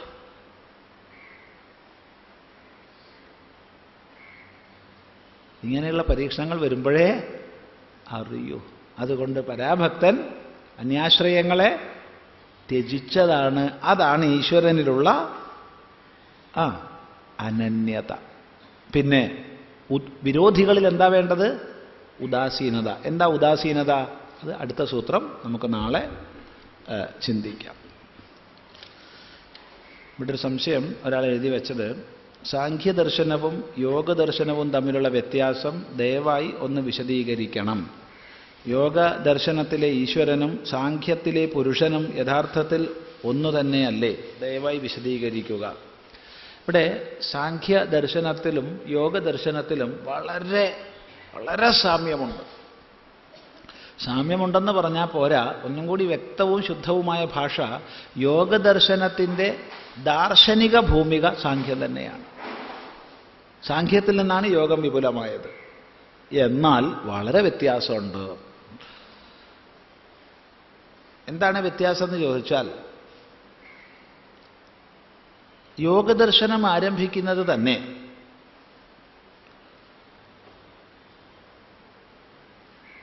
യോഗത്തെ അനുശാസിക്കാമെന്ന് പറഞ്ഞുകൊണ്ടാണ്. അഥാതോ യോഗാനുശാസനം. അപ്പോൾ യോഗാനുശാസനത്തിൽ എന്താണ് യോഗമെന്ന് ചോദിച്ചപ്പോൾ തുടക്കത്തിൽ പതഞ്ജലി പറഞ്ഞിട്ടുണ്ട്, ചിത്തവൃത്തി നിരോധമാണ് യോഗം. അപ്പോൾ ചിത്തവൃത്തി നിരോധരൂപമായ യോഗത്തെ അനുശാസനം ചെയ്യാം എന്ന് പറഞ്ഞുകൊണ്ടാണ് യോഗശാസ്ത്രം ആരംഭിക്കുന്നത്. അതാണ് യോഗശാസ്ത്രത്തിന്റെ ലക്ഷ്യം. സാഖ്യദർശനമാകട്ടെ നമുക്ക് ജീവിതത്തിലുണ്ടാവുന്ന ദുഃഖങ്ങളെ ഇല്ലാതാക്കണം. ദുഃഖങ്ങളെ ഇല്ലാതാക്കുന്നതിനായി കൊണ്ടുള്ള ജിജ്ഞാസ വരുന്നു. എങ്ങനെ ദുഃഖങ്ങളെ ഇല്ലാതാക്കാം എന്നുള്ളതിനായിക്കൊണ്ട് അതിന് ഐഹികവും പാരത്രികവുമായ ഒന്നും ഫലത്തെ ചെയ്യില്ല എന്നുള്ളത് കൊണ്ട് പ്രകൃതി പുരുഷ വിവേകത്തെ അവതരിപ്പിക്കാമെന്ന് പറഞ്ഞിട്ടാണ് സാഖ്യം തുടങ്ങുന്നത്. അടിസ്ഥാന ലക്ഷ്യത്തിൽ വ്യത്യാസമുണ്ട്. ഇനി അപഗ്രഥനത്തിൽ മുന്നോട്ട് പോകുമ്പോൾ സാഖ്യം പ്രകൃതി പുരുഷൻ എന്നീ 2 തത്വങ്ങളെ വിശദീകരിക്കുന്നതിലൂടെയാണ് പ്രവർത്തിക്കുന്നത്. അതിൽ പുരുഷൻ പരിണാമരഹിതനാണ്, ചേതനാസ്വരൂപനാണ്. എന്നാൽ പ്രകൃതി പരിണാമിയാണ്, ആ ചേതനയാണ്. പലതായി പരിണമിക്കുന്നതാണ് പ്രകൃതി, ചൈതന്യമില്ലാത്തതാണ് പ്രകൃതി. പുരുഷൻ പലതായി പരിണമിക്കാത്തതാണ്, ചൈതന്യ സ്വരൂപനാണ്. പക്ഷെ അവിടെ പ്രശ്നം എന്താണെന്ന് ചോദിച്ചാൽ, സാഖ്യദർശനത്തിൽ പുരുഷൻ പ്രതിശരീരം ഭിന്നനാണ്. എൻ്റെ ഉള്ളിലൊരു പുരുഷൻ, നിൻ്റെ ഉള്ളിൽ വേറെ പുരുഷൻ, അവൻ്റെ ഉള്ളിൽ വേറെ പുരുഷൻ, അവൻ്റെ ഉള്ളിൽ വേറെ പുരുഷൻ, പ്രതിശരീരം ഭിന്നനാണ് സാഖ്യദർശനത്തിലെ പുരുഷൻ. ഇനി പ്രകൃതി പരിണാമിയാണെന്ന് പറഞ്ഞു. അത് മഹത്തത്വവും അഹങ്കാരവും പഞ്ചതന്മാത്രകളും ഏകാദശേന്ദ്രിയങ്ങളും പഞ്ചമഹാഭൂതങ്ങളും അങ്ങനെ 23 തത്വങ്ങളായിട്ട് വികൃതിയെ പ്രാപിക്കും. വികൃതിയെ പ്രാപിക്കാത്തത് പുരുഷനും. ഈ പ്രകൃതി പുരുഷാത്മകമാണ് പ്രപഞ്ചം. ഈ പ്രകൃതി പുരുഷാത്മകമാണ് സകലവും. അതിൽ പ്രകൃതി പുരുഷന്മാർ തമ്മിലുള്ള വേർതിരിവ് സാക്ഷാത്കരിക്കാത്തപ്പോഴാണ് താതാത്മ്യഭാവം ഉണ്ടാവുന്നത്. പ്രകൃതിയുടെ ധർമ്മങ്ങളെ തൻ്റെ ധർമ്മമെന്ന് പുരുഷൻ കരുതി ദുഃഖിക്കുന്നു. ഇത് വേർതിരിച്ച് മനസ്സിലാക്കുക എന്നുള്ളതാണ് സാഖ്യം. ഇവിടെ ചോദ്യം, ഈ സാഖ്യത്തിൽ പറയുന്ന പുരുഷൻ യോഗത്തിൽ പറയുന്ന ഈശ്വരൻ ഒന്നല്ലേ എന്നാണ്. മറുപടി അല്ല. കാരണം യോഗദർശനത്തിൽ പ്രകൃതിയെയും പുരുഷനെയും പറയുന്നുണ്ട്, അത് സാഖ്യത്തിലുള്ള പോലെ തന്നെയാണ്. എന്നാൽ അതുകൂടാതെ ഈശ്വരൻ എന്നൊന്നിനെ പറയുന്നുണ്ട് യോഗത്തിൽ. സാഖ്യത്തിൽ ഈശ്വരനില്ല. സാഖ്യത്തിൽ ഈശ്വരനെക്കുറിച്ച് ചിന്തിക്കുന്നില്ല. എന്നാൽ യോഗത്തിൽ ഈശ്വരനെക്കുറിച്ച് ചിന്തിക്കുന്നുണ്ട്. ക്ലേശകർമ്മ വിപാകാശയൈഹി അപരാമൃഷ്ട പുരുഷവിശേഷ ഈശ്വര. ഇതാണ് പതഞ്ജലി മഹർഷി ആരാണ് ഈശ്വരൻ എന്ന് പറയുന്നത്. ക്ലേശകർമ്മ വിപാകാശയൈഹി അപരാമൃഷ്ട പുരുഷവിശേഷ ഈശ്വര. ഒരു വിശേഷ പുരുഷനാണ് ഈശ്വരൻ. അപ്പൊ തന്നെ വിശേഷം പറഞ്ഞു, സാധാരണ പുരുഷനല്ല. എന്താണ് വിശേഷം? ക്ലേശം, കർമ്മം, വിപാകം, ആശയം ഇവയാൽ സ്പർശിക്കപ്പെടാത്തവനാണ് ഈശ്വരൻ. ക്ലേശം എന്ന് പറഞ്ഞാൽ അവിദ്യ, അസ്മിത, രാഗം, ദ്വേഷം, അഭിനിവേശം. ഇതാണ് യോഗദർശനത്തിൽ ക്ലേശം. അവിദ്യ, അസ്മിത, രാഗം, ദ്വേഷം, അഭിനിവേശം. അവിദ്യ എന്ന് പറഞ്ഞാൽ തിരിച്ചറിവില്ലായ്മ. ശുചിയിൽ അശുചിബുദ്ധി, അശുചിയിൽ ശുചിബുദ്ധി, ഇതൊക്കെ. അസ്മിത എന്ന് പറഞ്ഞാൽ ശരീരത്തിൽ ഞാനെന്ന അഭിമാനം. രാഗം എന്ന് പറഞ്ഞാൽ സുഖാനുശയി എന്ന് പറയും, അതായത് സുഖത്തിനായിക്കൊണ്ട് വിഷയത്തോടുള്ള ഒട്ടൽ. ദ്വേഷം എന്ന് പറഞ്ഞാൽ ദുഃഖം തരുമല്ലോ എന്നുള്ള ചിന്ത കൊണ്ട് വിഷയത്തെ അകറ്റുന്നത്. അഭിനിവേശം എന്ന് പറഞ്ഞാൽ മരണഭയം. ഇങ്ങനെയാണ് പഞ്ചക്ലേശങ്ങൾ. അപ്പം ഈ ക്ലേശങ്ങളും കർമ്മങ്ങൾ, കർമ്മം എന്ന് പറഞ്ഞാൽ പുണ്യം പാപം മിശ്രം, വെളുപ്പ് കറുപ്പ് മിശ്രം എന്നാണ് പറയുന്നത്. ഇവയുടെ വിപാകങ്ങൾ, സംസ്കാരങ്ങൾ, അതിൽ നിന്നുള്ള ആശയങ്ങൾ, വാസനകൾ, ഇതാണ് സാധാരണ ലൗകികമായിട്ടുള്ളത്. എന്നാൽ ഇവയിൽ സ്പർശിക്കപ്പെടാത്ത വിശേഷ പുരുഷനാണ് ഈശ്വരൻ. എന്നിട്ട് പതഞ്ജലി പറഞ്ഞു, ആ ഈശ്വരൻ്റെ പേര് പറഞ്ഞുതരാം, തസ്യ വാചക പ്രണവഃ എന്ന്. ആ ഈശ്വരൻ്റെ പേരാണ് ഓംകാരം. അപ്പോൾ സാഖ്യദർശനമനുസരിച്ച് ഈശ്വരൻ ഇല്ല. എന്നാൽ പുരുഷൻ പ്രതിശരീരം ഭിന്നനാണ്. എന്നാൽ യോഗദർശനമനുസരിച്ച് പുരുഷൻ പ്രതിശരീരം ഭിന്നനാണ്. എങ്കിൽ തന്നെയും അതിനുപരിയൊരു ഈശ്വരനുണ്ട്. ഈശ്വരൻ ഏകനാണ്. ഈശ്വരൻ പലതില്ല. അതുകൊണ്ടാണ് തസ്യ വാചക പ്രണവ, അവൻ്റെ പേരാണ് ഓങ്കാരം എന്ന് പറയുന്നത്. ഓങ്കാരം ഒന്നാണ്, ഒരു പേരോടുകൂടിയ ഒരുത്തനാണ്. ഇപ്പൊ യോഗദർശനത്തിൽ ഈശ്വരൻ ഒന്ന്, സാഖ്യത്തിൽ പുരുഷൻ പലത്. ശ്രദ്ധിക്കുക, ഇത് അടിസ്ഥാനപരമായ വ്യത്യാസമാണ്. രണ്ട്, പുരുഷനെ ഉപാസിക്കാൻ സാഖ്യം പറയുന്നില്ല. പുരുഷൻ താനെന്നറിയുക, പ്രകൃതിയുമായിട്ടുള്ള ഭേദം മനസ്സിലാക്കുക. എന്നാൽ യോഗം ഈശ്വരനെ ഉപാസിക്കാൻ പറയുന്നുണ്ട്. തജ്ജപസ് തദർത്ഥ ഭാവനം എന്ന് ഈശ്വരോപാസന യോഗം വിധിക്കുന്നുണ്ട്.